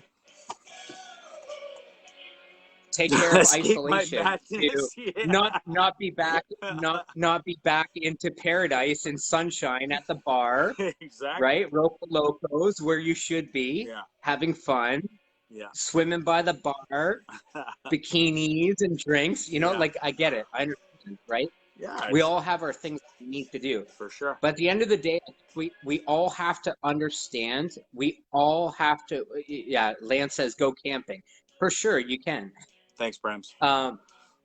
But we all have to understand that we control our mind, right? We control Yeah. our thoughts and we control our minds. Agreed. But it's no different. All this stuff stems back to everything that we're talking about, right? Whether it's how we think in terms of prejudice or racism or sexism or ageism or any of these types of things, it all comes down to our mental capacity of what we feel are right and what is right and wrong. Yeah. We control that ability. Else, we control that ability. But as parents, But we are the mind shapers of what's going to happen for our youth, right? we are So if definitely. we are not able to control our minds as adults, as parents, what environment are we creating for them in order to move forward to keep humanity together? I think it's been a challenge all along, through all different generations, my friend.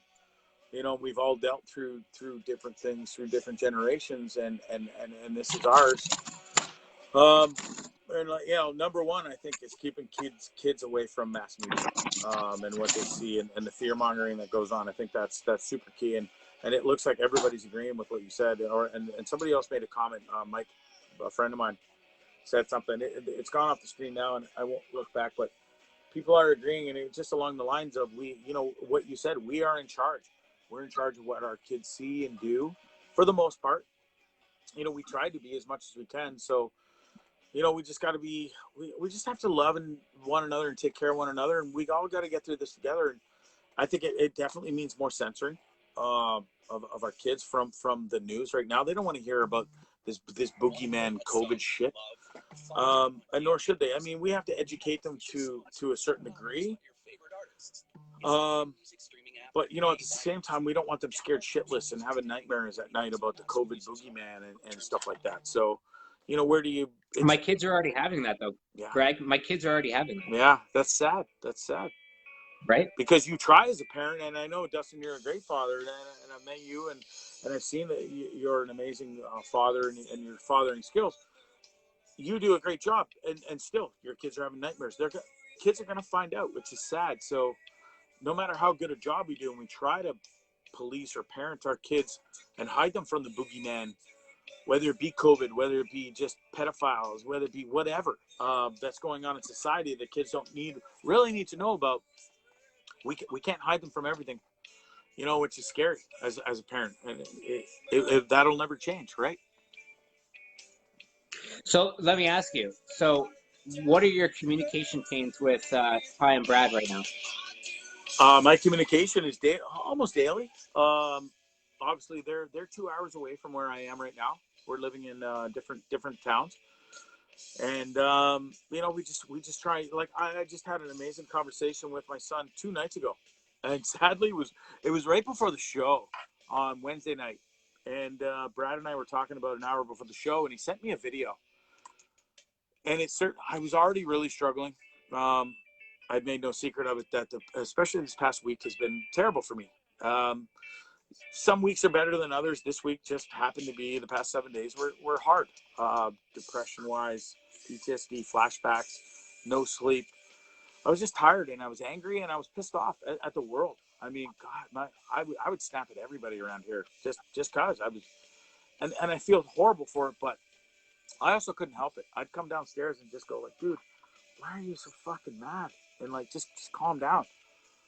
And it was a combination of everything, but I think at the end of the day, now I forget what I was my train of thought, but I saw a comment that flipped me for a second. Oh, my kids.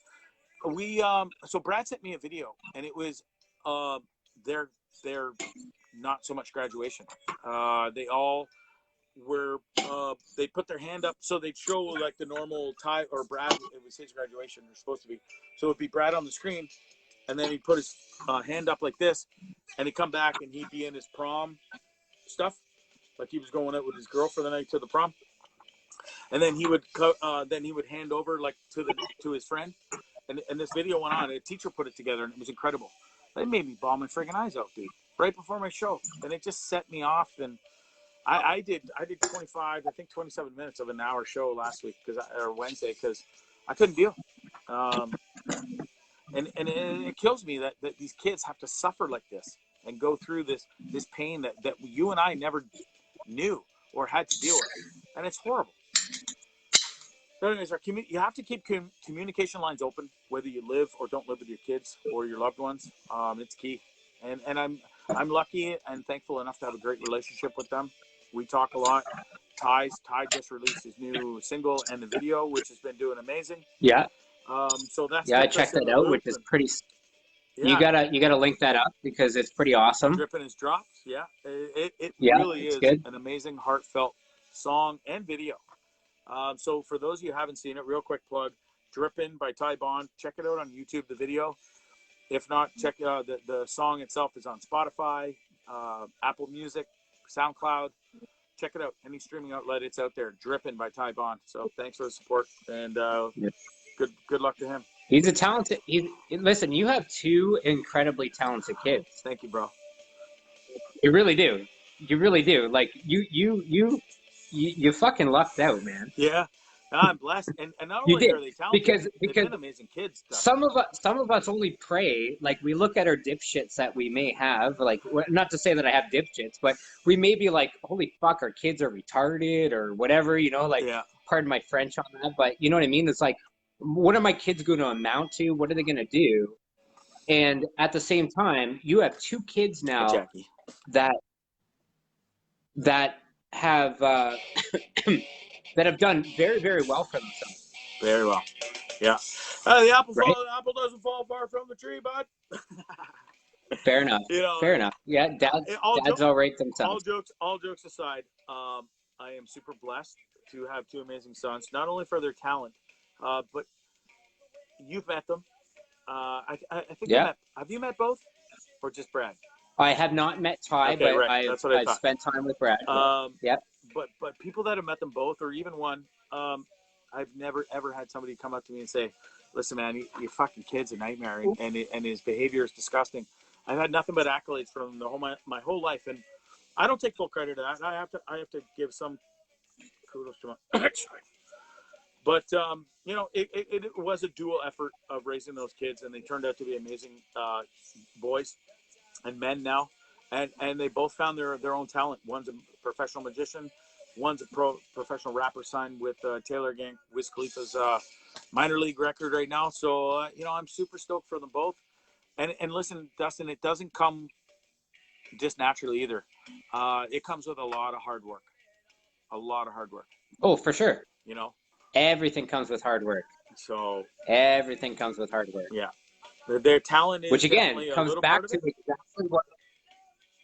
Well, it comes back to everything that we were talking about before, about teaching, about generational, about what we need to do. Yeah. It all comes with hard work. The only way that we're going to eliminate all of this shit to be better humans together is through fucking hard work. Yeah. Really hard work. Definitely. I believe we can achieve it. I do too. I believe we can achieve it. And I think the more, it's only getting, people are capturing more and more of this bullshit that's going on out there. And it's not just, white cops killing black people. There's a lot more bullshit going on out there than just that. And I think we as a human society are becoming more and more aware of the bullshit and the corruptness from these multi-billion-dollar corporations, fake news, and shitty media that tries to drill fake shit into your head. I think we're getting smarter. I hope that we're getting smarter and more thinking outside the box, if you will, as human beings these days. I think I'm smirking, and the reason why I'm smirking is because I think the unpredictability of everything that is happening right now is on the the amount of masses that are not part of the sheeple. Right. And that needs to change. I I'm think sick and there's more tired of people. these sheeple. Well, I think that there's more people now that are spending more time trying to educate themselves and looking at multiple different avenues of learning what there's one side of the story and another side of the story, and somewhere lies between the truth in between. And I think there's more people in today, and that is what they have not been able to figure out in what is happening here today, as what's going on. Damn right, right? buddy. I agree wholeheartedly. A lot more Anyway, people got a lot I'm of gonna free let you time on get their hands. back to your Yes. show. Thank you. I wanted to just, plug in. You and I can chat a little bit about that. We can chat more for sure because we have a lot that we can chat about. For sure. Absolutely. So we'll do this offline. Yeah. Thanks, man. Have a good one. I appreciate your time. Take care, buddy. Thanks, Always. Dustin. Peace. All right. Thanks to Dustin. That's amazing. And thanks to everybody for sticking around and watching that cool little interview with Dustin. Amazing human being. That he is such an awesome human being in so many ways. Great father, great friend. So smart and just so humble and down to earth too. It was a blessing meeting him through the Tragically Hip. We met through the Tragically Hip fan forum. Met at one of the last concerts in the tour. And have became and remained friends ever since. I tried to keep up and kind of throw a piece or a hello out to the people that have joined whilst that was going on. Andy, definitely a good guy. Jackie, thanks for watching. Alexis. Mark Bremner had to leave. Adios, bud. I love you, pal. Thanks for watching the whole show. Lori BF joined us. Thanks, Lori. Sierra's in the house. Kevin. Okay, here we go. Right before I brought Dustin on, I was just about to get into the George Floyd thing. Okay. I put together, I've been up since 6:45 this morning. I watched the Beastie Boys documentary last night. Whilst watching it, I pieced together news articles, timelines, events. And here's what I come up with. And, follow along. I'm pretty sure most of you by now are educated. Basically, I'm just going to go through it, talk about it. I'm gonna try and be as interactive as I can. There's two things are gonna happen. I'm gonna either run out of notes and stuff, and we're gonna say goodbye, or my phone's gonna die. I had a full phone at the start of this, but I didn't expect to do. We're on now almost 2 full hours. Excuse me. Brian, thanks for watching. I think you're watching at a great time. And Brian, if you are willing to come on halfway through this, just you can add me and say, hey, Bondzee, I want to be part of this. I am about to get into George Floyd. For those that are watching, everybody, I have cop friends. I've made no shame of it, or I'm not ashamed or ashamed of it. I love all my cop friends. You guys are amazing individuals in what you do and how you put yourself on the line every day. Kudos to you all. And not one single cop friend I have is a piece of shit like these assholes I'm about to bring up and talk about. For the next 20, 30 minutes or so, we'll try and get through this as fast as I can. And maybe we'll just, we'll educate each other.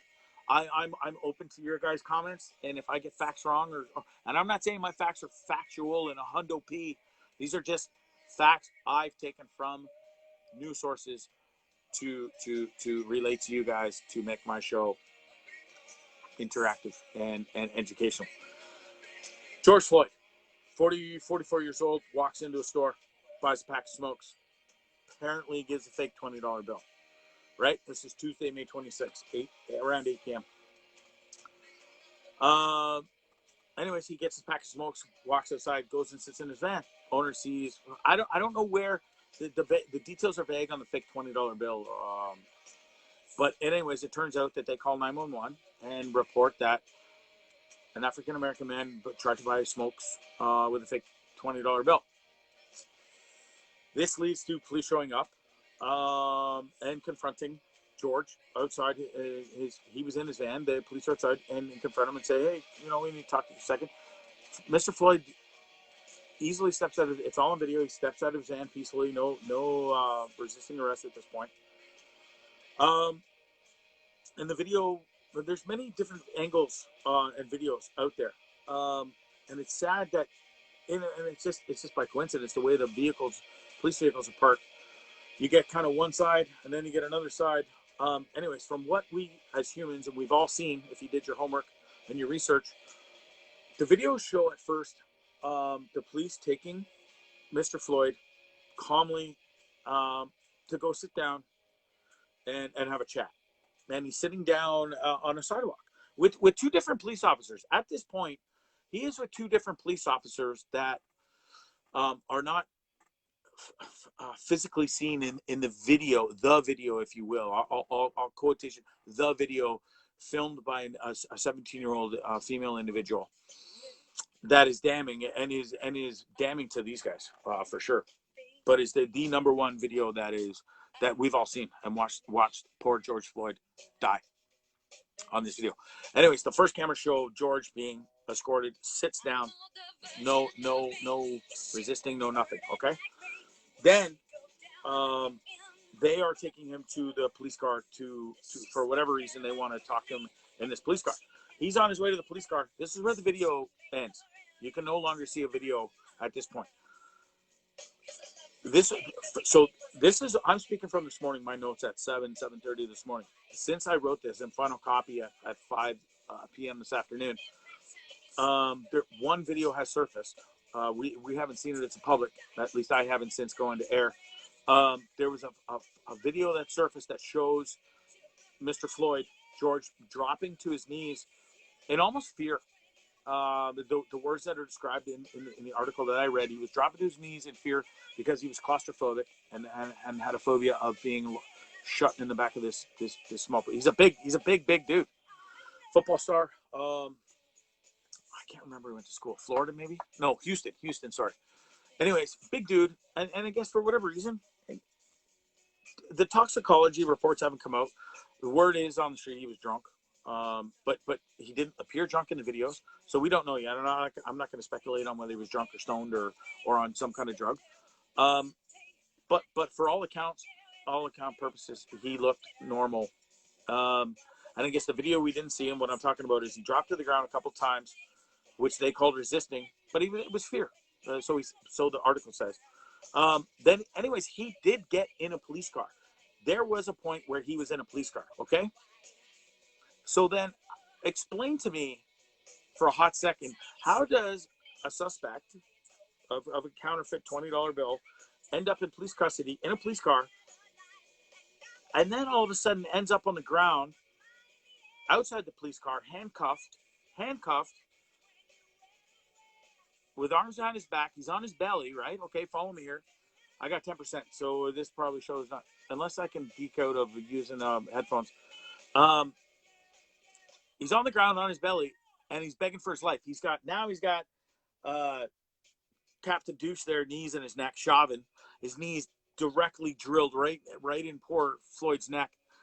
8 minutes and 46 seconds. What you can't see on the video that is filmed by this poor 17-year-old girl is two cops. They're behind the SUV. One is on his buttocks, if you will, his ass, and the other is on his ankles and holding him down. So three police officers to detain a guy that's not moving or resisting arrest, and his fucking knee is right in his throat and just grinding it, and this guy has to beg for his life and say, can you please, like, I can't breathe, and he's still smug fucking disgusting face still drills his knees and looks right in the 17-year-old girl's camera just like this. No big deal, I got my knee in this black guy's face, what are you gonna do about it? Disgusting, purely fucking disgusting to me. Anyways, it goes on for 8 minutes and 46 seconds that this piece of shit, Chauvin, decides he's just going to be God. He's going to play God, and he's going to keep his goddamn knee in this poor man's neck as he begs and pleads for his life for 4+ minutes of the 8 minutes and 46 seconds that bastard's knee is in his neck. 4+ minutes later, he's no longer responding. He's unconscious. The poor 17-year-old girl is screaming to the police. He can't breathe. He can't breathe. There's another unidentified, unnamed voices in the background screaming. This man, those poor people had to witness this, and there's not a goddamn thing they could do. You know, I'm gonna get into this now. I was gonna save it for the end, but there's people out there that came after these people and said, "How dare you? How dare you stand by and just film and do nothing? And you didn't help that man." What in the holy fuck were those people supposed to do? Flying body tackle the cops and try and save George Floyd's life as citizens with no guns, no bulletproof vest, no nothing? If they did that, they would have been arrested and or killed just like Floyd was. So to any last person, and I don't care if you're my friend or if you are, and you said that or defended that, those or against those people, and said, "How dare you not defend and put the camera down and help that man?" Fuck you. You can rot in hell, and I'll piss on your grave, because those poor people were innocent bystanders, and be damned if they couldn't do anything. Could you imagine being so bloody helpless and watching a person die in front of your face and you can't do a goddamn thing about it? You don't have a goddamn clue. Well, you know what? I fucking do. I do. I watched somebody get hit and killed right in front of my face, and there wasn't a damn thing I could do about it.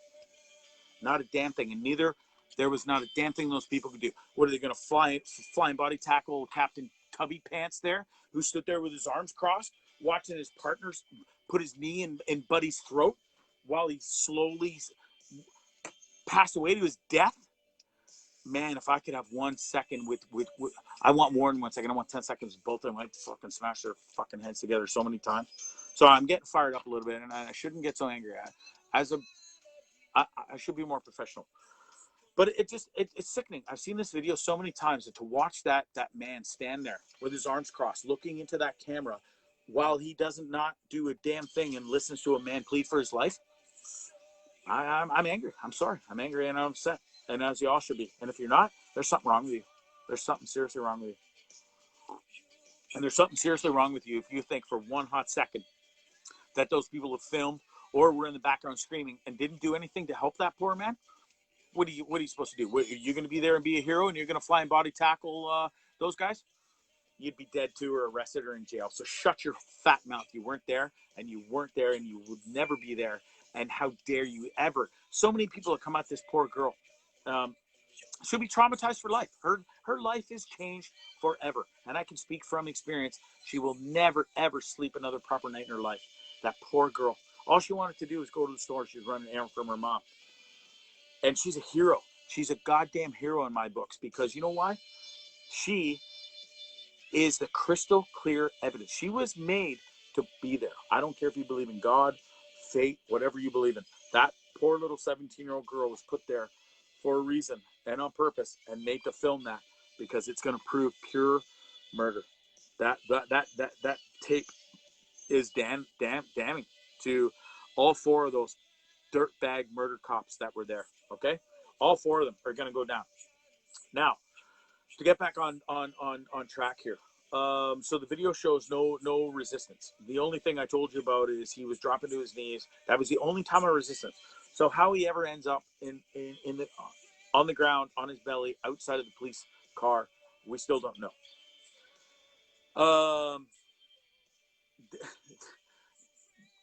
It's laughable, but it's disgusting and it's sad to me. So the ambo arrives. 8 minutes and 46 seconds later, the ambo arrives. You watch the guy walk up, put his no pulse. Shocking. The guy's had a knee in his throat for 8 minutes and 46 seconds. How's he supposed to be alive or breathing? But anyways, there's no urgency. I never saw one drop of urgency from anybody in that situation. They chuck him on a cart and cart him off to the hospital, where he is declared dead at 9:25 at the hospital. Can you explain to me for one holy second why nothing was done on scene when the ambo showed up if he wasn't declared dead until 9:25 p.m. at the hospital. So what happened from 8:40 whatever, 50 something to 9:25 at the hospital? Why wasn't he resuscitated or tried to be resuscitated on site? Why? He's just picked up and thrown in the fucking back of an ambulance like a piece of meat and then declared dead at the hospital? Why wasn't he declared dead at the scene then? That's what I have a problem with too. And that makes me sick. And then what makes me sicker is 12:41 a.m. Get this. Minneapolis Police Department issues a statement at 12:41, as I said. Here's what they said. George Floyd, custody and suspect, has died of a medical incident. A medical incident. Can you fucking believe that? First of all, if you're going to say such disgusting bullshit lies, why bother? Why bother? Why don't you shut your fat mouth and wait for your presser until you know all the facts and details? And why would you even go on TV at 12:41 a.m. and say, "Oh, sorry, by the way, the suspect in custody earlier, George Floyd, died by medical incident." Do you know how much of a kick in the teeth that is to his family? He didn't die by medical incident. He died by murder by 4 cops that are supposed to serve and protect. How'd the serve and protect go for George Floyd that night? Over a $20 fucking fake bill? Pack of smokes? What is wrong with society, folks? Seriously. So, 12:41. That must be code. Maybe oops, medical incident must be code for oops, we killed another one. That's the only thing I could think. They had to throw out their little code. Anyways, announcement comes the next morning. FBI is taking over the investigation. Good. That should have happened right away. And then you got the mayor. You got the chief of police. There we go. The senator, the governor, and every other hoity-toity friggin' who's to who, coming out there and kissing ass and trying to make light and say sorry, and how horrible a tragedy it is. Over a $20 counterfeit bill, and now poor man's dead. And they all say necessary actions will happen. Well, they didn't happen fast enough because look what happened. Minneapolis went to pure shit, and it didn't take long. And listen, here's the fact. From all research gathered, and I've seen left side, right side, and middle, it started as peaceful protests, as most things do. People laying flowers and things at the site. And obviously by late afternoon, it's a racial thing between police again for the millionth time. It's a racial thing, and people are disgusted, and shit got out of control. First night, police cars smashed, police stations invaded, looting started happening. And what the funny thing is what the two things that come to mind where they said were some auto part zone and Target, if you will, for the bougie.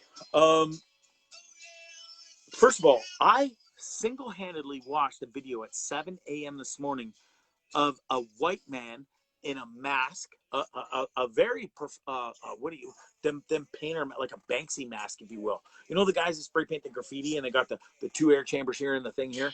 One of those masks, and then a face shield here to cover his eyes, sunglasses or whatever, hat down low, umbrella, black trench coat, a white dude. He was white. You could totally tell he was white. And he's walking by AutoZone and Target smashing the windows out. And black people confront him and say, "Well, what are you doing, bro? Why are you smashing windows?" Because you know what? Guess who was portrayed and made to look bad and made to look like they're the ones that smashed all the windows? The black people were. They were, by the media. They were totally. All the photos that I seen after that only video of watching a white guy smash all the windows out was every other picture showed black people looting and rioting and standing outside said broken windows. Fucking bullshit. And that's mass fake media doing their what they're told by the multi-billionaire conglomerate pieces of shit.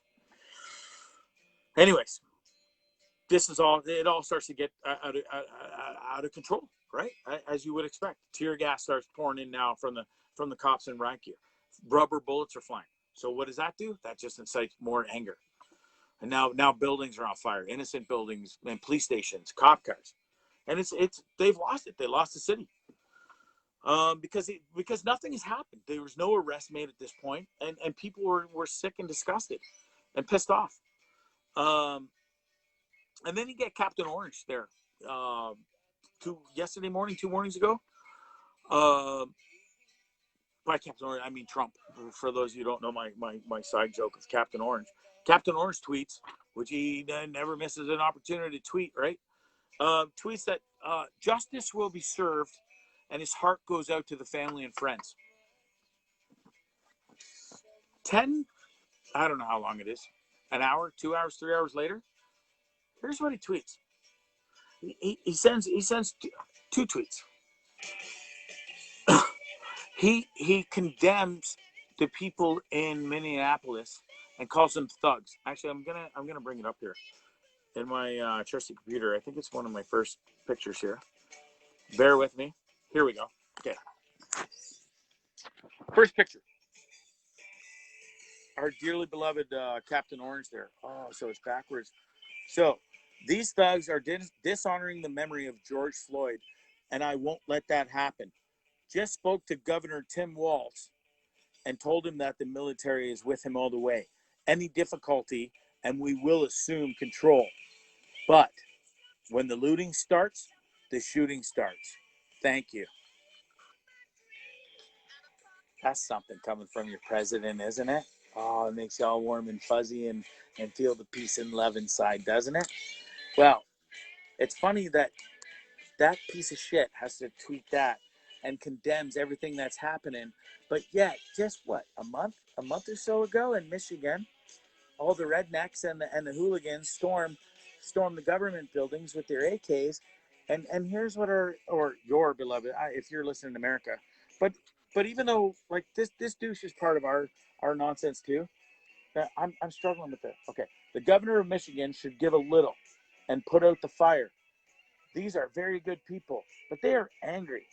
They want their lives back again safely. See them, talk to them, make a deal. Make a deal with people standing outside your government office with AK-47s.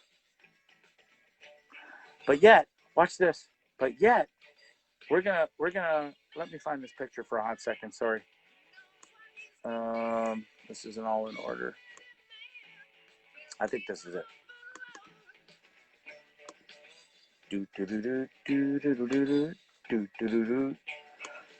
I'll find it. Just bear with. We're not in a hurry. You going anywhere? And I can't find the other one that I wanted to show you. Anyways, it doesn't matter. You know what matters? I'll show you what matters. He matters. That's George Floyd. Murdered. Purely, innocently murdered. For no goddamn reason. Didn't even have a fake $20 bill. Wasn't even fake.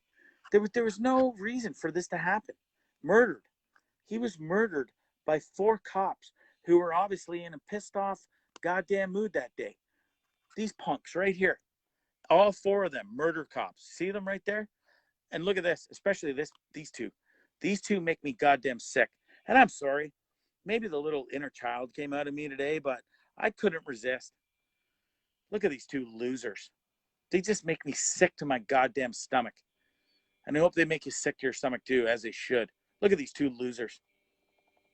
You 2 are going to get what you deserve in jail. I can guarantee you that. Both of you.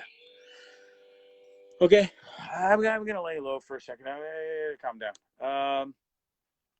And then the looting. I'm going to show one more picture for a second. Well, I don't even have to show it. But I saw the funniest comment from this lady, Natalie Sure. I'm not sure who she is. I'm not sure who Natalie Sure is, but she's verified on Twitter. And she said, Her caption was, "The looting everybody must be talking about is this. American billionaires made $434 billion fucking dollars in profit during this pandemic so far." Think about that for a second. And it makes sense. The only places that were allowed to be open during this whole goddamn pandemic were Walmart, massive chains of grocery stores, and all the conglomerates. So the rich got richer, and the mom and pop stores suffered and are closing and are suffering and dying. $434 billion goddamn dollars in profit for the elite billionaires during this pandemic. Gross. Just gross to me. Anyways, folks, I'm almost out of time here. I'm sure my phone's about to die. If I lose you, I apologize. I don't think I've got a few more notes. Let's see what I can. I'll delete these pictures because they just disgust me. And anyway, rest in peace, George. So as of this afternoon, breaking news broke this afternoon. George Floyd, his murderer. Actually, I'm going to show you one more quick picture that I really. This is from our boy LeBron James, and this is heavy. You're damn right. This is why. And if you don't understand that, and if you don't stand up for that, then you're a goddamn racist, and you can rot in hell, and you ain't part of my society. So if you don't support that, and if you don't think that man wrongly died and was murdered by a white cop for as part of racism, please delete me from your friends list, and don't listen to my show ever again. I love y'all. I love all y'all for watching. One more quick thing. You know what? You know, here's who this piece of shit Derek Chauvin is, if you will. For those of you who think, oh, you know, he made a mistake. No, he fucking didn't. No, he didn't. Not for one goddamn second did he. Here's this piece of shit's track record, if you will. You want to know who this punk is? He murdered George Floyd, May 25th, 2020. The restraint technique used by this piece of shit was never, ever taught to him in any police academy or anything. He's now being represented, funny enough, by Mr. Super Lawyer Tom Kelly, same lawyer who got Officer Geronimo Yanez who murdered Philando Castile, got him acquitted. This piece of shit thinks he's going to get said piece of shit Chauvin acquitted. No, you're not. No, you're not. I don't care how goddamn good you are. You ain't getting this punk off. Speaking of punk, Chauvin was also put on leave in 2011 for inappropriate police shooting of an Alaskan Native American named Leroy Martinez.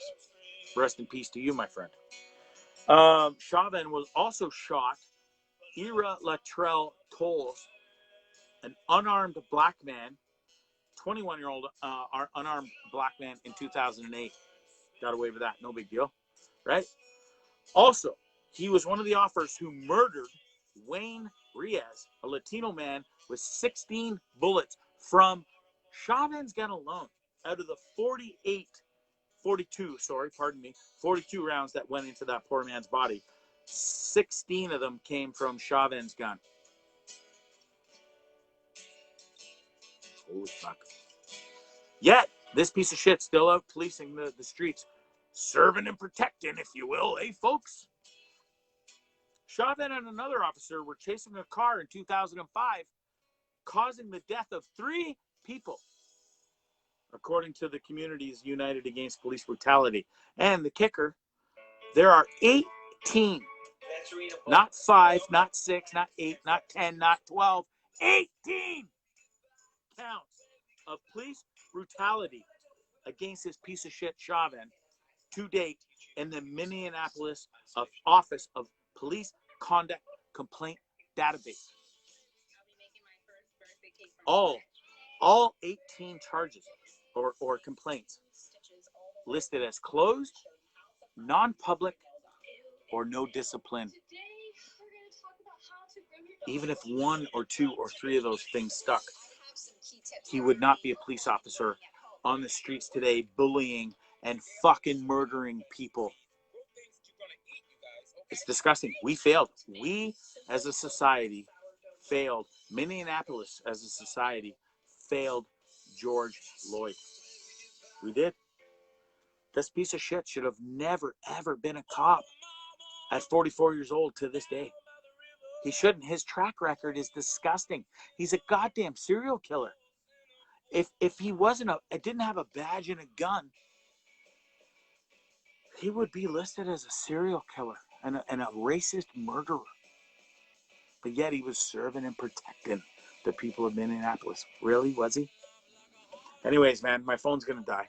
I'm going to cut this. It's disgusting. I'm so thrilled that he's charged with murder of the third degree and manslaughter. I hope to hell. That's not enough. I'm sorry, it's not enough. And the riots and looting and shit are probably going to continue because it's not enough. It's one of three.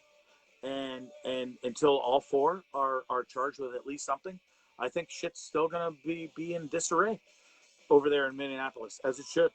That poor girl, I'm not going to give your name just because you've already been through enough, but you're in my thoughts and prayers.